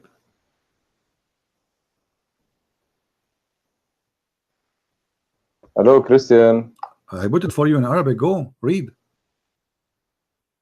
Wallah, wait. Wait, please wait. Because you have you always like to hang up on the people. What I can do? I mean, I lose my patience with kids. But this, I want to address 2 points or 3 points before you close. No problem. Let's finish this one and you can go. حدثنا آدم حدثنا شعبة حدثنا محارب قال سمع بن جابر بن عبد الله رضي الله عنهما يقول تزوجت فقال لي رسول الله صلى الله عليه وسلم ما تزوجت فقلت تزوجت ثيبا, which means he married someone who was divorced. فقال ما لك وللعذارى ولعابها فذكرت ذلك لعمرو بن دينار فقلت عمرو سمعت جابر بن عبد الله يقول لي رسول الله صلى الله عليه وسلم هلا جارية تلاعبها وتلاعبك. Right. So your prophet saying what? That why you don't marry someone so you can, she is a virgin, so you can play with her.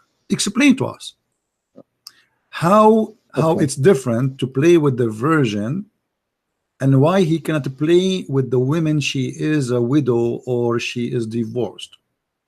Okay. And it says Jariya, which means a young girl. So why your prophet advising a man who is already married? You are married, right, Ahmad? I am married. Okay, so imagine you see your prophet, with my respect, your wife, and he says to you, hey Ahmad, did you marry a woman, she is a virgin? Or no, you say no, I married a divorced woman. And then he says to you, why Ahmad, why Habibi, why Habibi Ahmad, Habibi, why you don't marry a young girl, Habibi? They are fun, Habibi. We can play with them, Habibi. Let us play with the girls, Habibi. It's good to have a young girl so we can play with her, Habibi. What do you think about that? Okay, Wallahi, Christian, if I come to wherever you are one day, I will offer to be your friend, I swear. No problem. Because you're a funny guy, huh? I agree. Habibi, but you forget about me, funny guy. It's the funny is your prophet here. I mean, the guy is happily married. He want to go and see his wife. What the business of Muhammad? Okay, why you have a problem with this verse? Can you tell me? If I okay, with my respect to your family, again, I'm not insulting. Thank you very much for let us say your sister is married to a guy, his name is Jabir.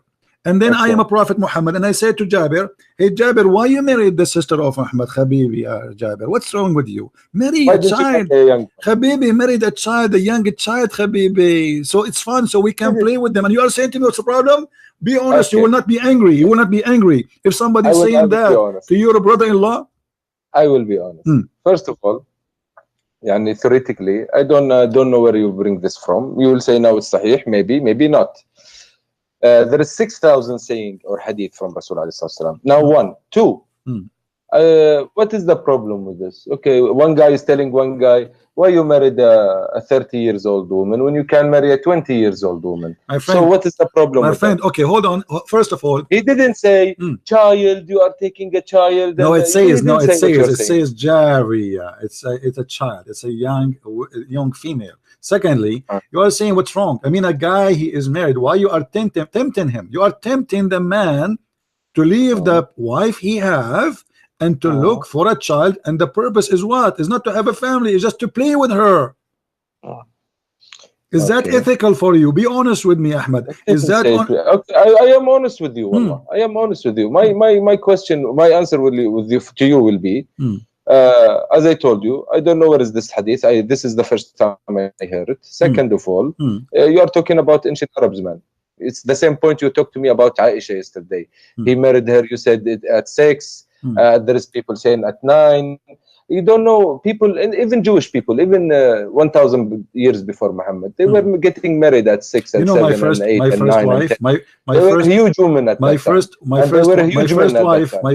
was an embryo. Your first wife what? Was an embryo.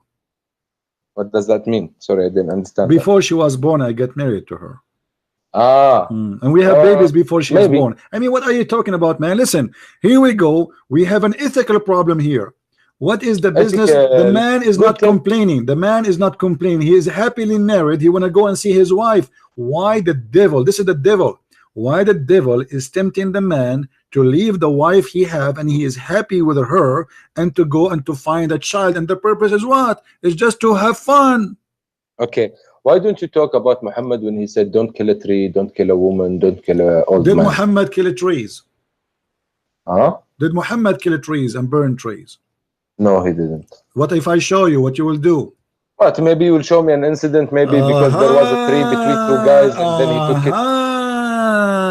What about your prophet? Not only cutting trees, not only burning trees, he is cutting necks of people. Not only that, what about your prophet? He dig the grave of dead people. I will ask you about this guy, the one who cut his neck. I will ask you, I will tell you, why did your prophet cut the trees? Yes or no? I never heard about him. Look like you never heard of anything. No, this is what I'm saying. What you are saying, I never heard about it. This is what I want to tell you. Do you see what you are saying in Muslim community? Do you see that we slave people now? Do you because see you that cannot, you cannot. You cannot. If you can, you will. If you can, because now the Muslims are not a major power in the world. You cannot. You cannot. And when you can, you do. And this is what happened in Syria. How many slaves you have in Syria? How many slaves you have in Iraq? How many slaves you have in Mauritania? Mauritania now the biggest Islamic country in the world for slavery. More than 80% of the population are slaves. Okay. Have you ever heard of a country 80% is slaves? So I'm asking you now. Christian. When ISIS they enslave people, did they do exactly what Muhammad did? Okay, Wallah, ya Christian, to be honest, I went to Syria. I didn't see slavery. I went to Egypt. I didn't. Where you went? Where you went? Did you go to under Islamic rules? I went to Aleppo. I went to Damascus. Of course, before the war. This is not Islamic. This is a secular guy. The leader there, the government is secular. If we have an Islamic country, real Islamic country. Wait a minute. If you're saying it's not Islamic, why you just brought it as an example? You said in Syria there is slavery. Well, I was talking about Syria just whatever they establish Islam, you have a slavery. ISIS is a true Islam, and they have a slaveries. ISIS are not Muslims. Really? Why? Because first of all, they are not carrying. They are carrying American weapons. Thank you very much. You are carrying an American weapon too. What country you are from? I am from Yemen. I'm not carrying. Okay, don't you carry American? I can show you right now. You are carrying American weapon. No, okay, yes, even if though we are carrying Russian and American weapons, who are selling this. You Abdul, you cannot make even you can make even a needle, so you have to carry our weapon. You admit now this is not the problem. The problem is. Thank you very much. So you are the only source to get the weapon. So how did ISIS get this weapon? They attacked the Iraqi army, and the Iraqi army, the coward, ran away, and they took all their arms. That's very simple. True. Yes, this is true. Let us say, okay, hold on. Let us say the American, they gave them the weapon, but still they are Islamic and they are fighting for the sake of Allah. Yes. And they are doing exactly to talk about. Thank you very much. This is an intelligent talk now. Okay, let's say American did them give them. Why American would give them? Because they will have agenda. I will not say American in particular. I will say foreign. Okay, no problem. Let us say the CIA when I do have an agenda. Okay, but why? But is ISIS Islamic or not? Of course not. We all redeem them. Okay, let us do this. No, you did not redeem anyone. The one who fought them is not the Muslims, is the Christians and Yazidi and Kurdish, who they are not Muslims, and the Christians. Now listen. This is what you say. Okay, let me ask you. Name for me one thing ISIS did your prophet did not do. My prophet did not burn one man alive in a cage. Okay, what if I show you that your prophet, he was even going to burn Muslims for not coming to the mosque on Friday? I would not believe it even if you show me. Even if I show you? Yes. Why? Because I trust my religion. Because my religion message is different than what you are telling me now. It's real. Listen, what you are saying now, Christian, be logical. What you are saying now is a very old argument. Why? Because there is 2 billion or 1.8 billion Muslim now in the world. What you are saying is that my friend, first of all, you Muslims are not even 1 billion. You count everybody live in the Middle East. You Oh, count really? everybody live in Indonesia. You Are count you, everybody. are you, Yes, I know what I'm talking about, and you are not do the you realize, majority. do you realize that you are talking in front of thousands of people listening to I'm you? talking Anyone in can front of go and thousands of search. people. Let me ask you. Let me ask you. Indonesia is the biggest Islamic country in the world, correct? True, true. Do you calculate all the Indonesian as Muslims? No, not all the No, you do. Indonesians. When Maybe you there calculate is your some Muslims, Christian. I just stop lying. When you calculate, you say, okay, Indonesia have the 200 million something. All of them they are Muslim. And the fact this is not true. More than 10 to 15% are Christians, Oh. and there's other Hindus, and there's the other religion. Same as you do in So? all other countries. Same when you calculate Malaysia. So when you calculate Egypt. Very good. So can you tell me please how same this time, 15% are living among the same Muslims? time. How many people in Saudi Arabia are Muslims? How we will know?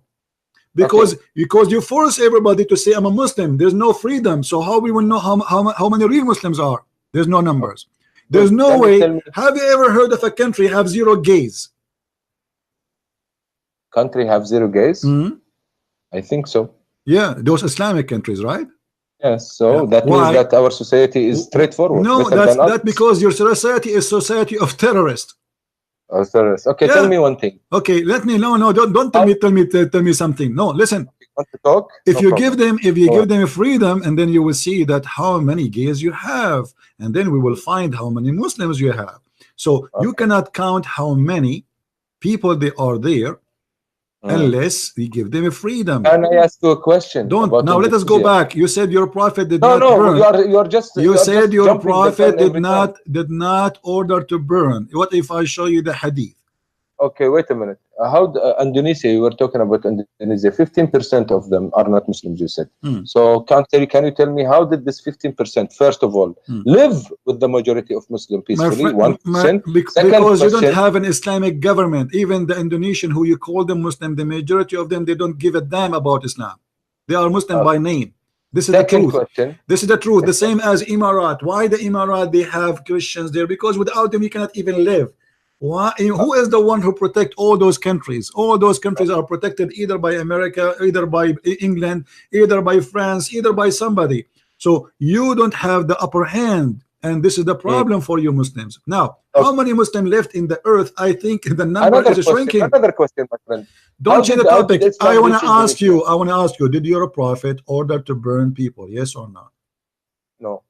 Not, but I will answer. I will go with you with this point after you tell me how did the Islam what if I show you? Indonesia? Now, what if I show you that he did? I will not believe it. Why? Because Muhammad told us, لا يعذب بالنار إلا رب النار. Nobody can torture with fire except the God of fire. Okay, which is Allah. But he was going to burn people, right?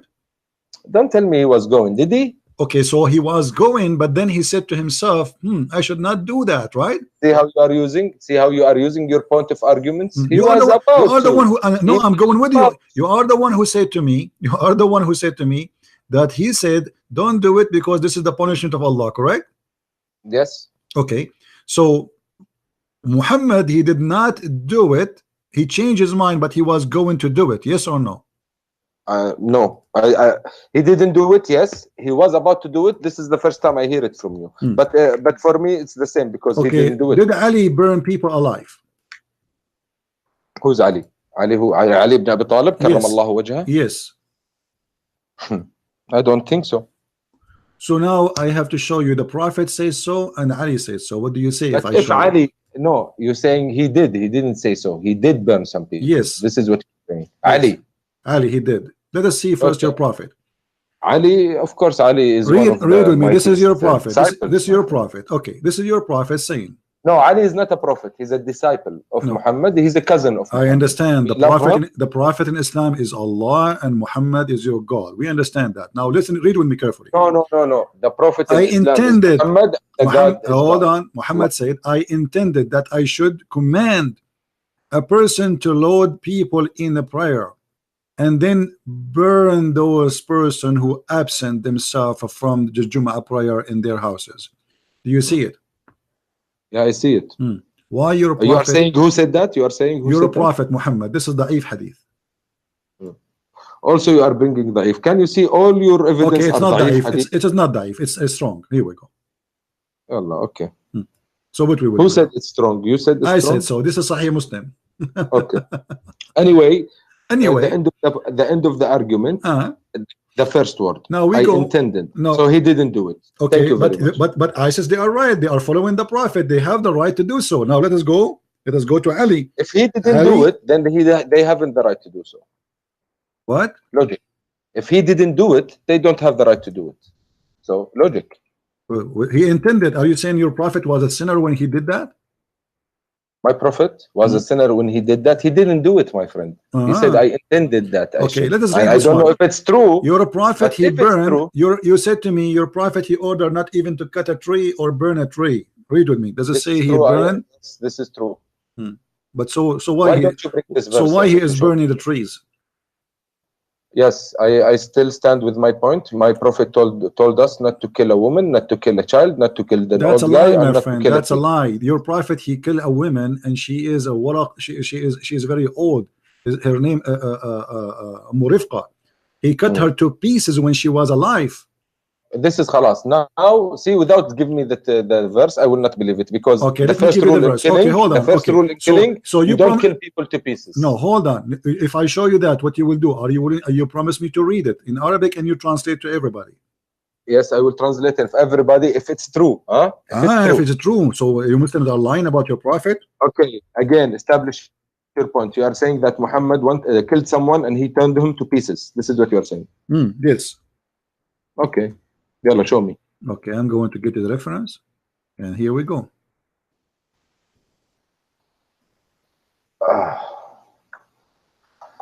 Let me refresh the page again.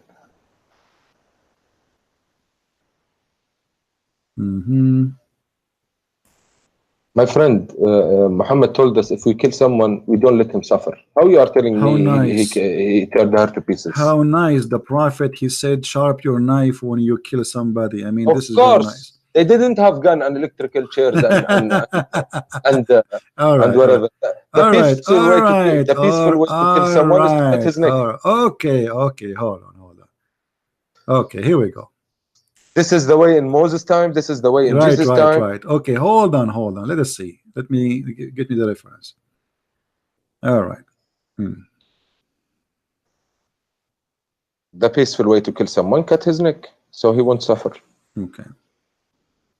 Yes, it's savage because now we have gun and technology. It can be faster and easier, but they didn't. All right. I want you to read with me the following, please. I wish if you can please send me your link again, because I don't know why it's going to old videos. Okay, here we go. Look with me in the screen. فتح الباري شرح صحيح البخاري. Did you send me the link? You didn't see in the screen? No, wallahi, I'm sorry, I didn't. Guys, is the screen coming to you? Okay, now I can see. Okay. Yalla, go ahead. All right. So this is your Islamic book. This is your Islamic website, and just showing you what is there. Now we go down. Bab غزوة بني حارثة. This is also you are reading from hadith, huh? So what? All Islam is hadith. The Quran is a hadith too, right? The Quran is a hadith. Okay. Let us see how he killed Qirfa. No, Quran is the word of God. I will show you that the Quran is a hadith. Even the Quran says that. Allah, your God, saying that. So why you are fabricating things? Hadith is the word of Muhammad. How come Quran is that? Okay, no problem. Okay. Let us see what it says here.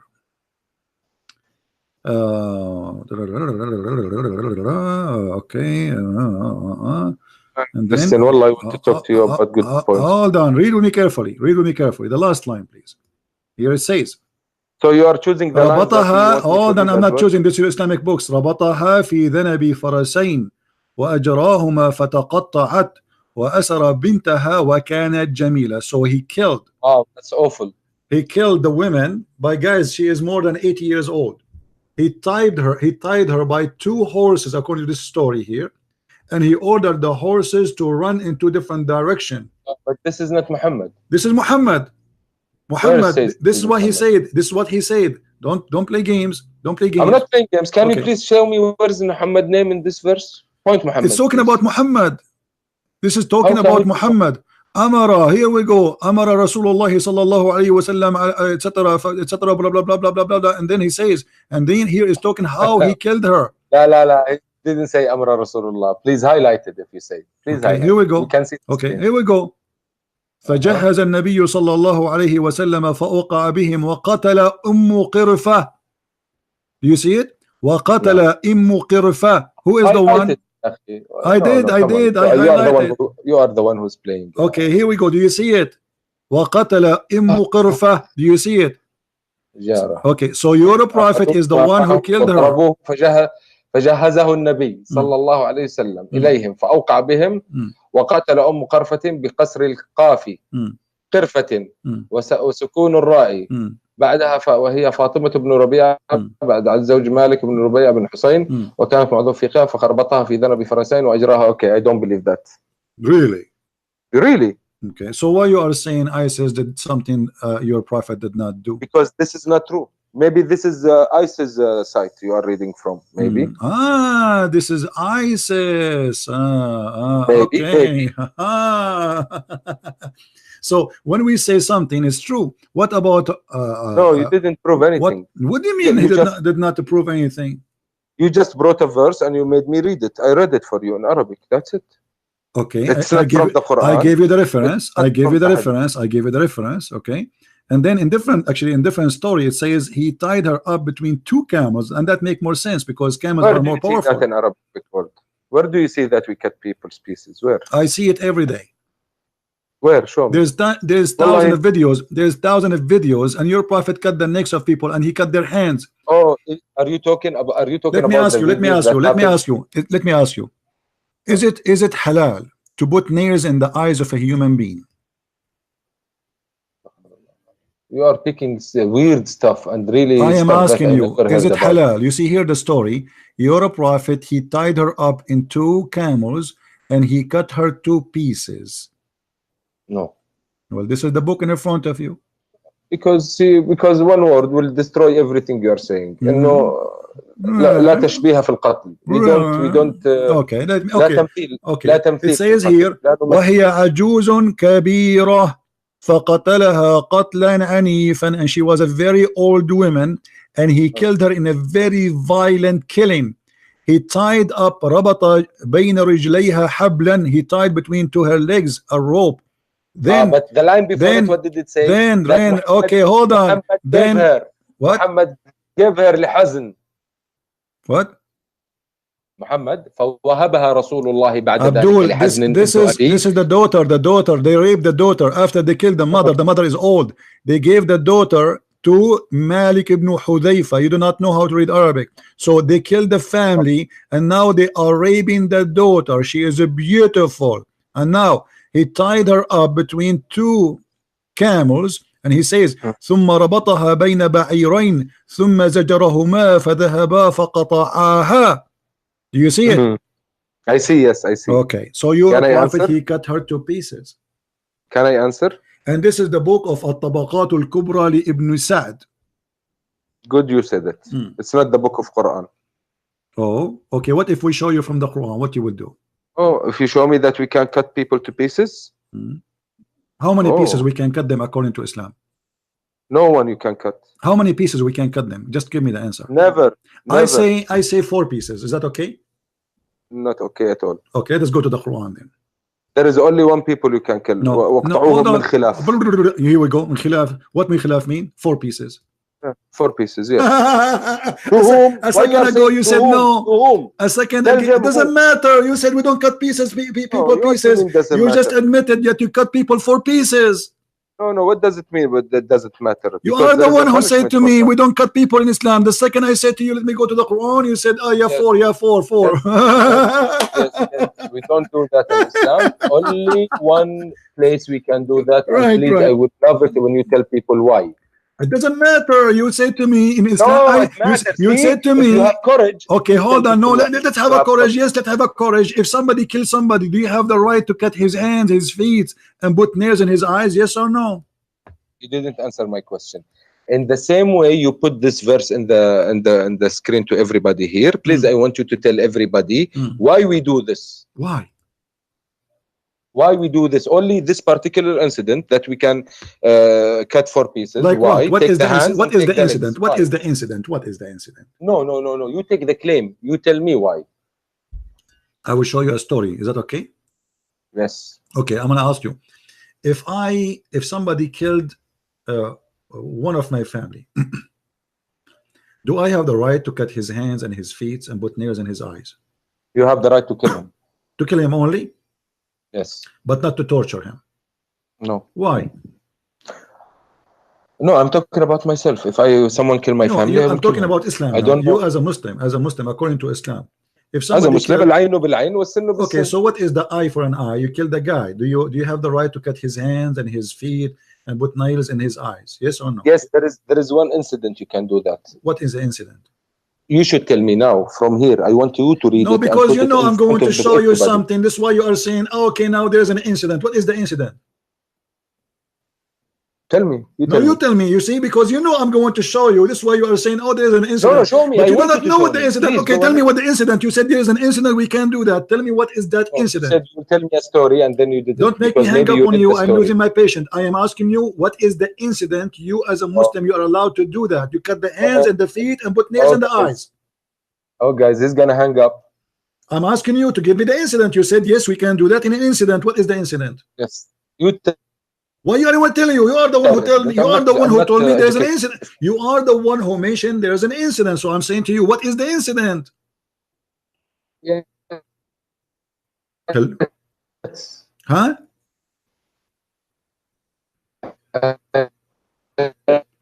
Abdul, your voice is gone. Abdul, if you are chatting with your 4 wives, you can do that in the same time. You cannot chat to your 4 wife in the same time and 4 mother-in-law. Oh, okay. His voice is gone. I don't know what happened. Call me back, Abdul. There's an incident. You see, he's afraid. He knew I'm going to show him. So now he have to back it up. Okay, so what is the incident you're allowed as a Muslim to put nails in the eyes of a human being? I told him. I told you you're gonna hang up in my face. Because you lost your connection, you idiot. Come on. Did I lose my connection? Yes. Sorry. Now I'm asking you, what is the incident you are allowed to cut the hand of a human being and cut his feet and put nails in his eyes for killing a human being?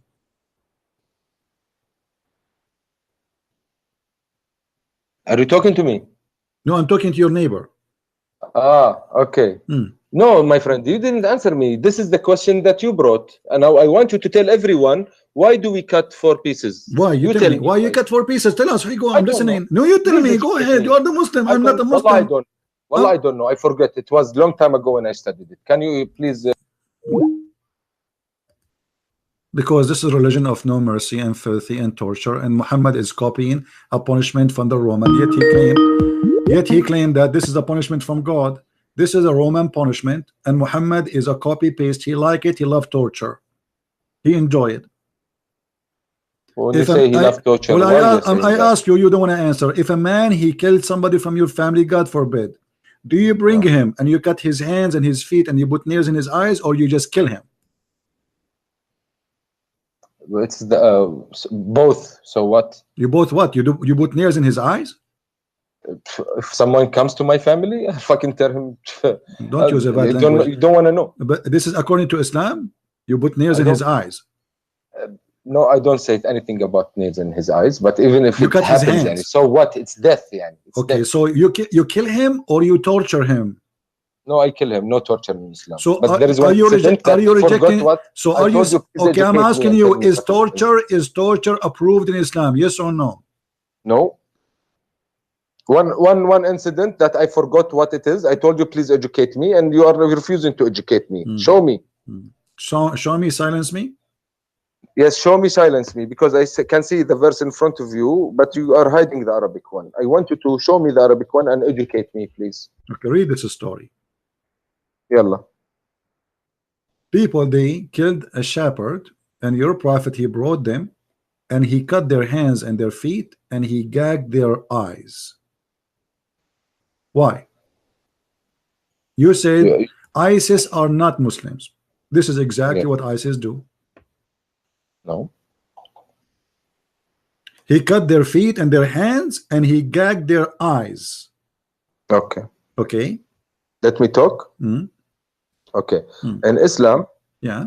the punishment for stealing is cut hand, right? Mm.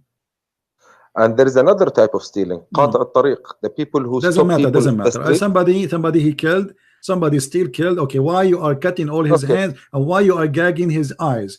Those guys they did not steal. They steal and they killed. Okay. So now they killed the guy, and by the way, they did not steal. They took their own camels because they converted to Islam.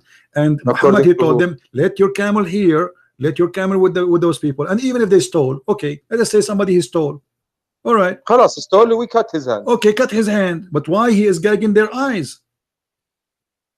I don't know anything about gagging. And why he's cutting their feet? And why he is cutting their feet?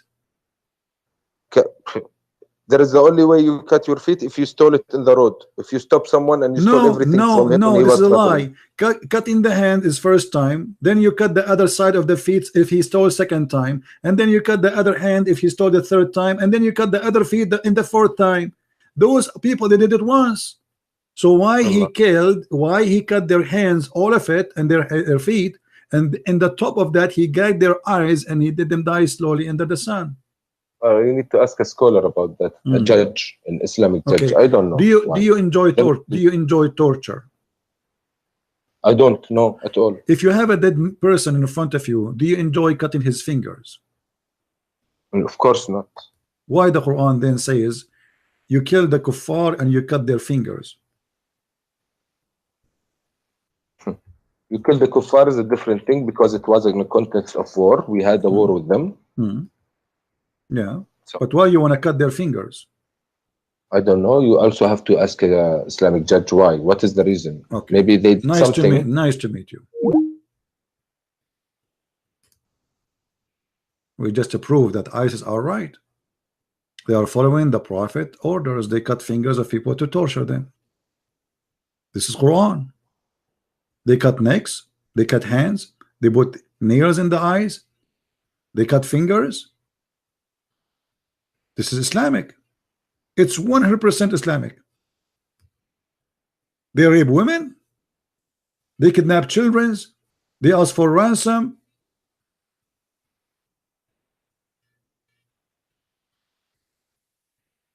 This is the truth.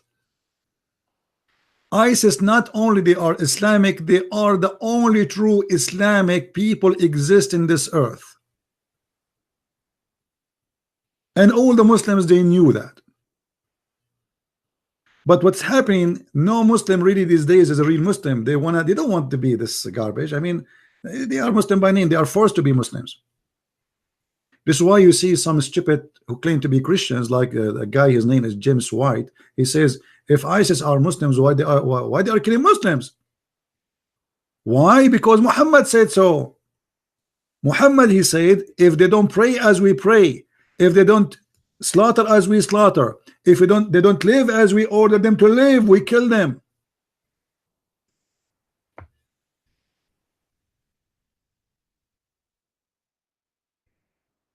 Converting to Islam doesn't make you a Muslim unless you practice Islam, and that have to be done as Muhammad said. Read carefully.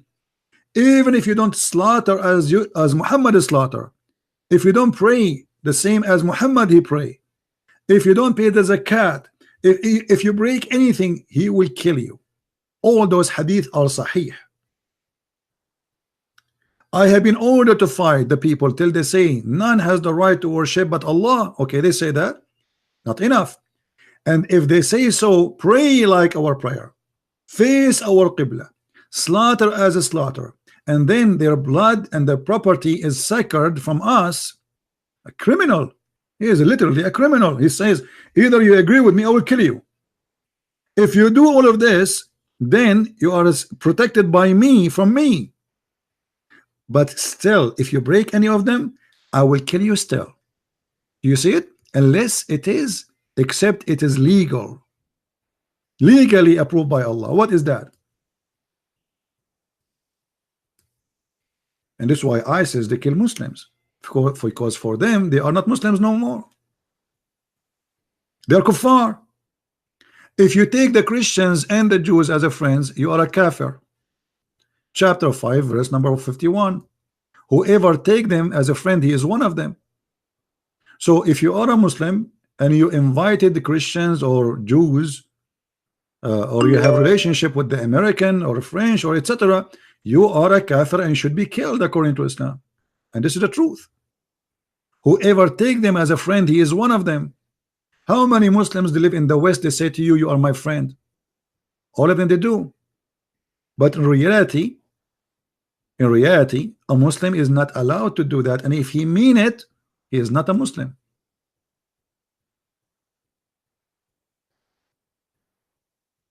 Do you see it?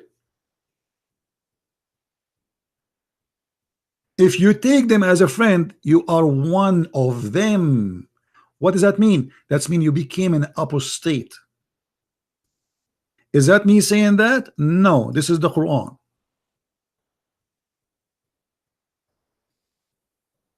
If you go to Emirat, they say we are friend to the Christians.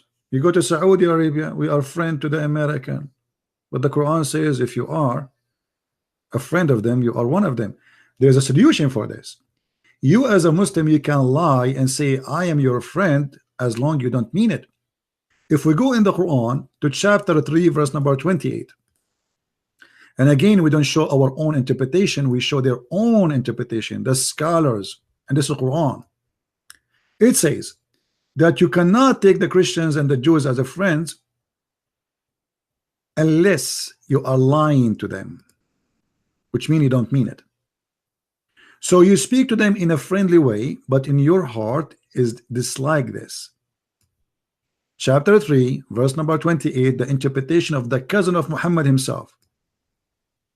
It says it clearly, you cannot take a friend from the Christian and the Jews. And he who is sincere, which means who does that, he take them as a friend, seeking might and honor by taking the hypocrite and disbelievers as a friend, he has no connection with Allah. That's it. He's an apostate.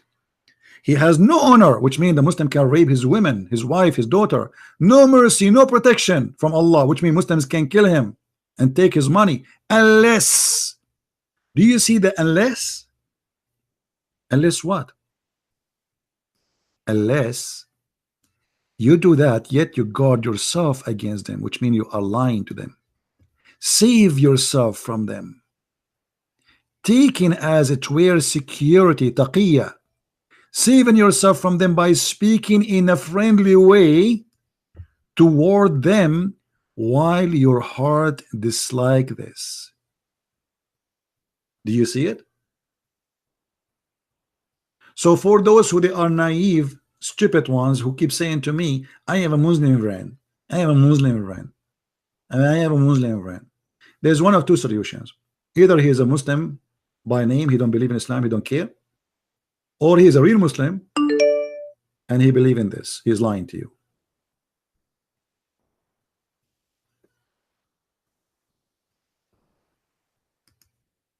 For me, like now I heard this Ali, he's saying he would like to be my friend. You cannot fool me. I know you will not take me as a friend. It's against your religion. To take me as a friend for real, that will make you not a Muslim no more.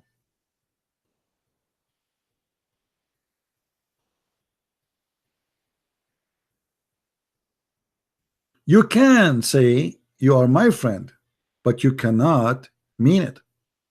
Speaking to them in a friendly way. I mean, do you see the devil talking here? Can't you sense the devil speaking, please?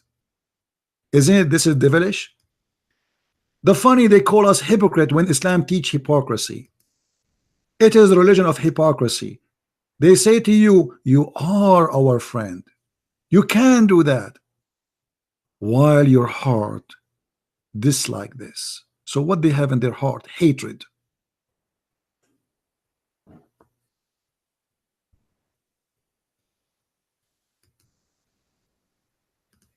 Have you ever heard of a filthy religion more than this?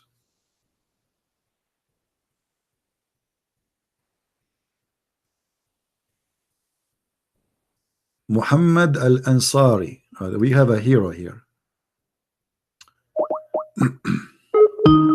Answer Ansari.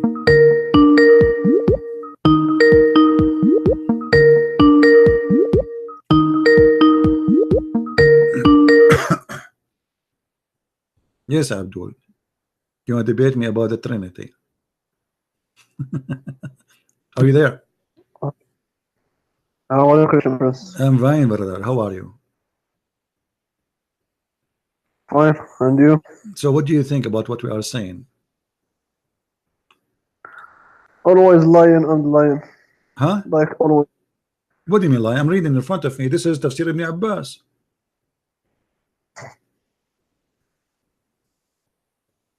So what is your point? Here we go again. What's your point?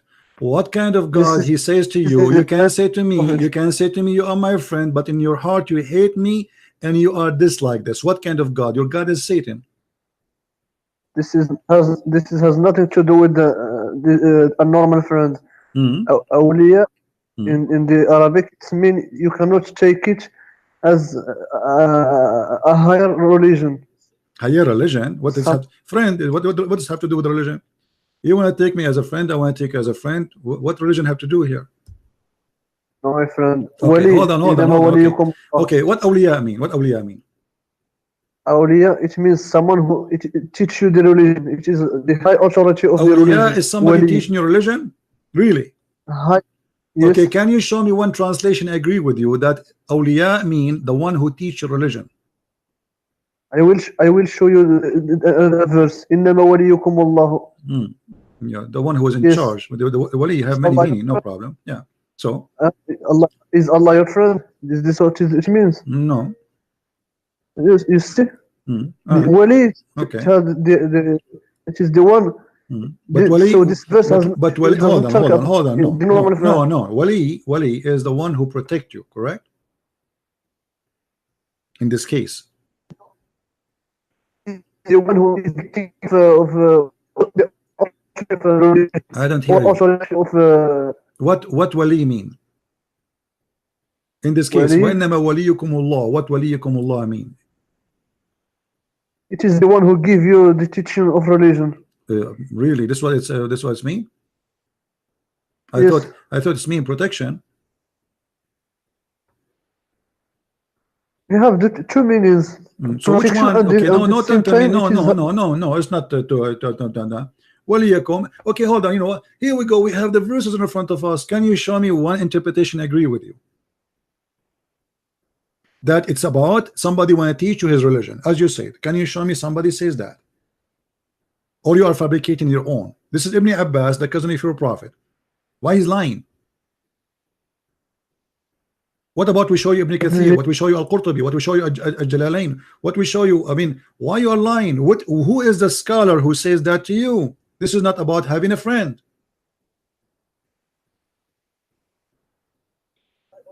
What did he say? Did he say friend? I'm asking you, what is why the scholars agree with me, but you don't agree with you?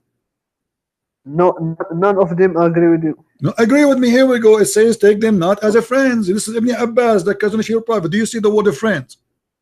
It doesn't say here anything about teaching them religion. Nowhere it says that. You are fabricating a lie. It says, and the one who, listen, it says that the one who became mighty and honorable, in reference to the believer who are sincere, who does seek might and honor by taking the hypocrite and the disbelievers as friends, not as teacher in religion. He who do that, he has no connection with Allah, has no honor, mercy, or protection from Allah, unless you guard yourself from them, speaking to them in a friendly way, but in your heart you hate them to death. So why you are lying? You are saying those about people who want to teach your religion. Why you are a liar? Why? It is why he say without the Muslims? So you can take me as a friend. Show me. Can you tell me why here did not mention anything about somebody want to teach your religion? It's speaking only about somebody want to take you as a friend. Why the cousin of Muhammad, he missed the point you mentioned? Why he's stupid? He do not know Islam and you know better than him? Can you go to the dictionary Arabic? Yeah, this is your interpretation. What's wrong with the interpretation of the scholars of Islam? And this is the cousin of your prophet. Are you saying Ibn Abbas is an idiot? It is you who is idiot. Okay, so why you don't agree with Ibn Abbas then? Why you are saying he is wrong? Because you say this is about awliya, mean teaching your religion. Ibn Abbas saying this is about taking the disbelievers as a friends. Which one of you is telling the lie? It is meaning a friend, but what's it's meaning a friend, but it's means something else, right? Okay, get lost. Do you see why I don't talk to you? You're just a kid. When you say something to me, you have to prove it. This is the only scholar, your prophet, he named him to explain the Quran. He named other four to take the Quran from them, but he named this guy to explain the Quran. And as you see, it says it clearly, the one who take them as a friend. The same for chapter 5, verse number 51. And by the way, there's many verses in the Quran speaking about not to take Christians and Jews as friends. And not only that, even your family. What about chapter 9, verse number 23? Even your family, your father, your sons, you cannot friend them if they are not Muslims. Read with me and laugh at this liar.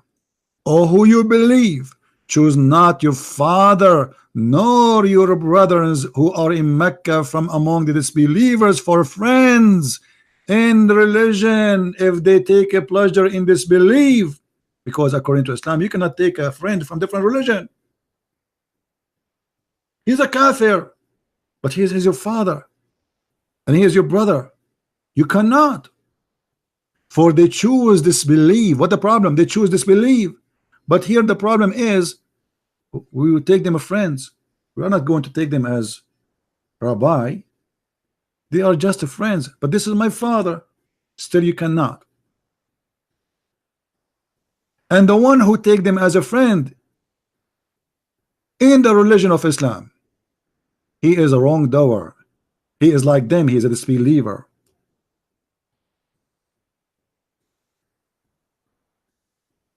We go to Al-Jalalain. The following verse was revealed regarding those who refriend. Do you see it? Just refriending them. Just because you're a friend, your family, you are not a Muslim no more.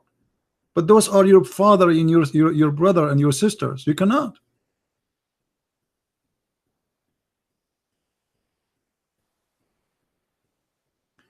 They lie to you non-stop, but they cannot do that with us. Here we do not debate Muslims. We do barbecue. This guy is saying to me I'm lying. Let us call this guy. I think this guy, he like attention. Yes, Abdul, why I'm lying? Yes, you're misinterpreting the verse that you're reading. Hold on, I am the one who misinterpreted. It's in front of you. That's not my interpretation. I'm reading. Yes, first of all, it's saying do not befriend the Muslims in Mecca. First of all, it's talking about Mecca at the time. So what? Because they were enemies. First of all, the verse never mentioned the word Mecca. The interpretation here, this is about what happened at that time, because at that time they were Mecca, but the verse never mentioned the word Mecca, correct? The verse, I don't know if it did. Don't be a turkey now. Does the verse says that this is only for the case of those who are in Mecca? I don't know. Maybe no, it doesn't say that. Secondly, if the story is telling you about who they were talking at that time, that will not change the fact that Allah is saying, "Oh, who you believe, take not your fathers and your brothers as a friends." He didn't say from now until the coming March. He didn't say temporarily. He didn't say. He said it clearly, because they are kuffar. Correct? Yes, that's yes. Okay, so as long they are kuffar, we cannot take them as a friends. Do you agree? Yes. Okay, so if they stay kuffar until now, still we cannot take them as a friend. Do you agree? Yes. So why you are saying to me I'm lying, you idiot? I know, because you didn't show the verse. Turkey.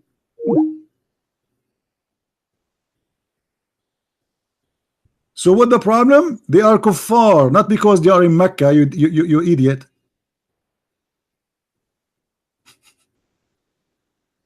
Don't take them as a friend. Your father and your brother.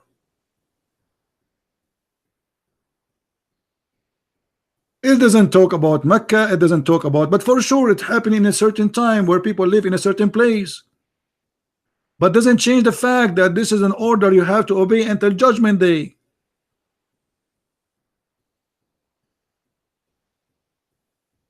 Turkey, big mouth, they say nothing. Look what Agha Abbas he said, just to show you how Agha Abbas is a silly. Agha Abbas, he have a degree in being silly. Let me tell you why. He said this is mean protection. This is mean don't take them in protection. Well, this is even more than a friend, because not every friend he protect you. That's mean those people are very good people. Correct, guys? Why somebody want to protect you unless he is more than a friend? You can have a million of friends, but when you have a fight, nobody stand next to you, because those are going to risk their life. That's mean the kuffar are good people and you Muslims are not. So as usual, Abbas, he put eyeliner but in the wrong place. Instead of putting it in his eyes like he's a prophet, he put it in his bum. You just got your prophet busted. That's mean those kuffar are better than you. They are not an enemy, they are protecting you. By saying Allah, he said don't take them as a protectors. Take a selfie where you put the eyeliner now. A followers of a prophet who do put eyeliner 3 times a day when a be pretty. Yeah. Anyway, guys, I think we have enough for today. Did we have a good time? Until now, we did not find one Muslim tell us why and where is the knowledge of the prophet come about farting. You forgot, we mentioned talking about farting, and the prophet who have a lot of knowledge, man. He spent the whole, you can make like 20 books of hadith about farting. The prophet said farting, farting, farting. He is a very knowledgeable in farting. I believe somehow Muhammad, he graduated from a farting school or a farting university or a farting angel was teaching him, because he has endless knowledge in farting. And this is why when Muslims they call us, we don't hear words, they do gas.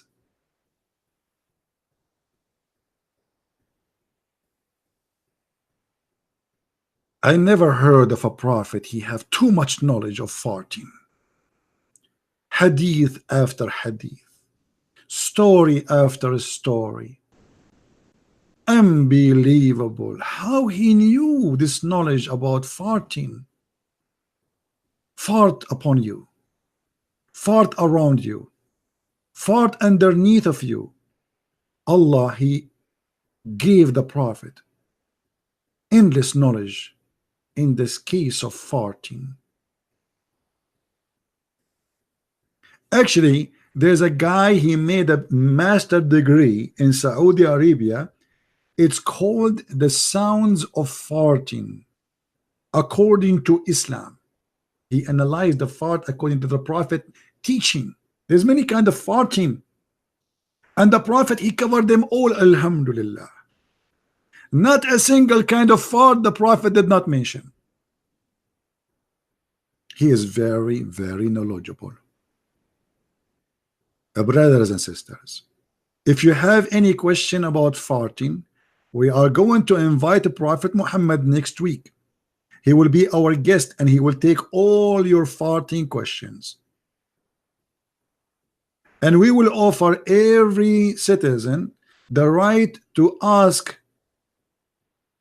the scholar and the prophet of farting. Hey, Muhammad, everybody see who is the chicken, you idiot. You know, and we show in the screen the proof and the reference, and you say to me, doesn't say that, doesn't say that. Hey, go, get lost. Speak yourself. For us, everybody see that when Christian Prince he says something, he prove it from your books, not his books, not from a Christian books, and your translation. Brother, let us say the prayer for Allah so shaitan he start farting. Actually, I am going to buy a special camera who can record the farting of shaitan, and I will play Allahu Akbar, Allah, and shaitan start farting. I will record it. I will do a live broadcast next time I go online. Brothers and sisters, Prophet Muhammad is the one who discovered the reason for a global warming. It is the prayer for Allah and the ass of shaitan. A Muslim they pray, shaitan he fought. A Muslim he fought, Muslims they pray. Endless, eternal, internal connection. Always you have to connect things, and that explains why global farting is increasing. The Muslim they say to us they are more than 1 billion human being. So if every billion, if the Muslim billion human being they pray, I don't think even they are 300 million of them they pray, but let us say 1 billion human of them they pray. That means there's 1 billion shaitan. They are breaking wings 5 times a day. If you do the calculation, you will see how dangerous that is for a global warming, and that explains why we see tornado and hurricane, and why we see the ice is melting. It's because the Muslim prayer, brother. The Muslim they pray, shaitan he fought.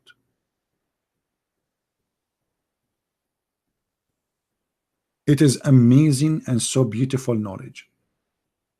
If the Prophet Muhammad was exist today, he will get the Nobel Prize of farting knowledge. You see, they have like a physics, they have a chemistry, they have mathematics. Muhammad he will have the privilege of having the Nobel Prize of farting, and nobody can beat him in that.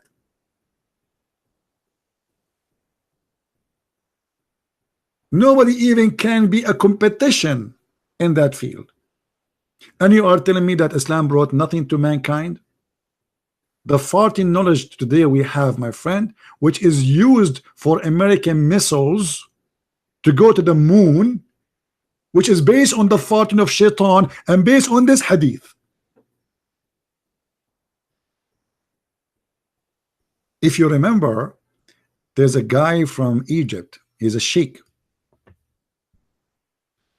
He said that there is the Catholic Church. They heard the hadith about a fly if it fell down in your soup. The Prophet said, if a fly fell down in your soup, then dip it, and drink it. So those Catholic Church, they decide to expose the Prophet of Allah because they are the enemy of Allah. So they hired 2 scientists from Germany, and they were saying to each other, which means let us expose the Prophet. And then the surprise happened.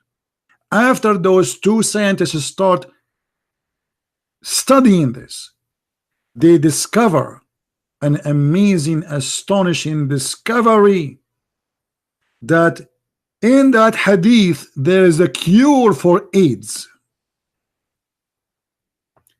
And then they told the Catholic Church, don't tell anyone. They told them that the Catholic Church, they told them, please, scientists, don't tell anyone, because if you say the truth, people will convert to Islam. Please don't tell. Those Catholic, they hired those 2 scientists to prove Muhammad to be wrong. And look what happened, brother. Look what happened. they discovered that this is a very scientific. And the video is on YouTube, you can search it. And not only that, the guy, he said in the video, and the German and those people, they sold their secret to a German company, it's called Bayer, and now they are selling each bill for AIDS for $500, and this is a cure made from the hadith of the Prophet. Brothers and sisters, the Prophet have a lot of secrets. He knew about the all what happened. Muhammad, the fly fell down in his soup, and he's a savage man. And people, they were wondering what kind of a man he is. The fly is swimming in your soup. Muhammad, look around. Said, okay, if a fly, brother, fell in your soup, dip it, and throw it away. Huh? Dip it. Because there is a disease in the right wing and an illness in the left wing. What? Must be true. Must be true. I want to say thank you for being here, and I want to thank all the Muslims who called us, and I encourage them to grow flies and dip it in their soup, because as you see, it's very healthy. Stop being hypocrite and buying antibiotic to fight your illness. Drink camel urine, follow the steps of the Prophet, force the fly to fall down in your soup, and please fart at the end of the prayer, not in the beginning. The wisdom of Allah and his Prophet cannot be hidden. Nobody can hide the truth. He knew it, and you know it, and all of us, we knew it, that the Prophet must be a true message who will educate it about the fly and farting and pissing. As an example, the Prophet, he said, if you piss, shake your penis 3 times. How he knew that 3 times is the limit. I know many stories of men, after they piss, they shake it 4 times, and do you know what happened? It broke. It came out. And now they are suffering the consequence of shaking their penis 4 times. 3 times. Don't do it 4. The Prophet, he knew what he's talking about. It is God talking. You like it, you don't like it, the truth hurt. The Prophet is amazing. Do you think I'm joking about Muhammad says shake it 3 times? Yes. Let me see if I can find the hadith. Don't what are you let us see if we can find the hadith. Let's find it in English.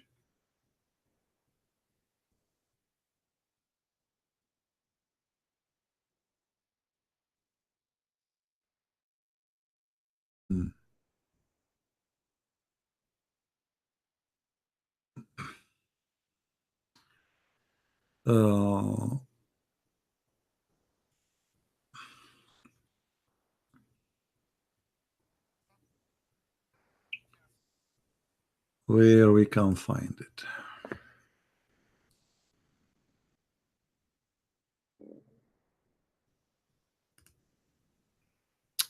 All right.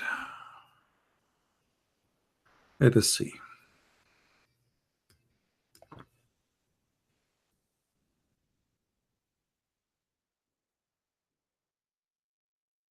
Okay, hold on.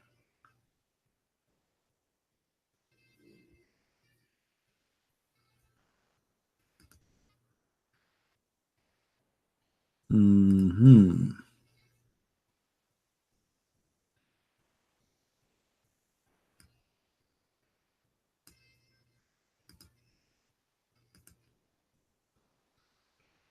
try again.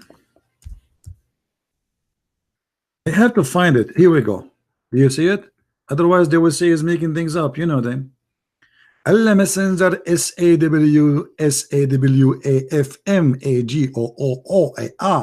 aha said, when one of you passes urine, doesn't say that passes urine, it says you do piss, he should empty his penis 3 times. It doesn't say that. What empty his penis 3 times? I mean, have you ever heard of something like this? What do you mean in the translation, empty his penis 3 times? Hello? It says shake it 3 times. Guys, I have something to empty. I will be back in a few seconds, please. I mean, what? You have to empty his penis 3 times?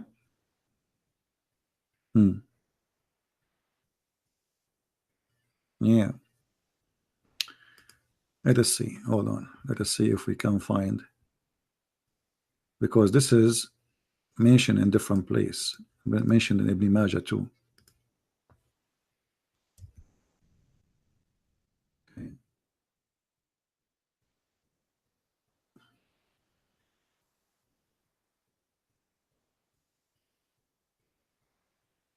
Here, this is another. You see, the Prophet, he have a PhD in things. Allah Apostle said, when you drink water, do not breathe in the vessel, and when you urinate, don't touch your penis with your right hand. Don't use your right hand. Here. Okay, let us see. All of this is about penises and garbage and shit. Okay. All of this. Here we go. See here the translation, how it changed in the miraculous way. In the other translator, he said, empty his penis. Here it says something else. He said, let him squeeze his penis 3 times. What do you mean squeeze? Are we milking? I mean, those Muslim translation, they do not know what to do with Muhammad. How funny it is. Squeeze, your prophet saying to you, squeeze your penis 3 times? I mean, do you know even what penis is? How you can squeeze your penis? What are you talking about? You squeeze. Whoop, whoop, whoop, whoop. Anyway, let it go. Let it go. Let it go. I don't know how many Muslims is squeezing things now, but I hope not too many. But as you see, the Prophet, he have extreme knowledge, and we have to admit he knows what he is talking about. He's not like a person who is bringing knowledge from somewhere. He is first-hand expert, and he been taught a special education by Allah. Allah, he sent the angel, and the angel sat with him and tell him, hey, don't squeeze your penis like this, squeeze it like this 3 times. Not four, no, let me hold it for you. How the angel was telling him those stories? I mean, this is garbage, this is stupid. God sending those messages to Muhammad about squeezing the penis? Allah is the penis teacher. In China, they call him master of penis. Thank you, my friend, for being here. May the Lord bless you, and I hope Muslims will see how stupid Islam is, and they will make their mind and decision. Islam is nothing but a stupid cult full of fictions and lies and evil, and we prove it every day. And I will see you soon again. Christ is Lord, Islam is false, and see you soon. Bye-bye.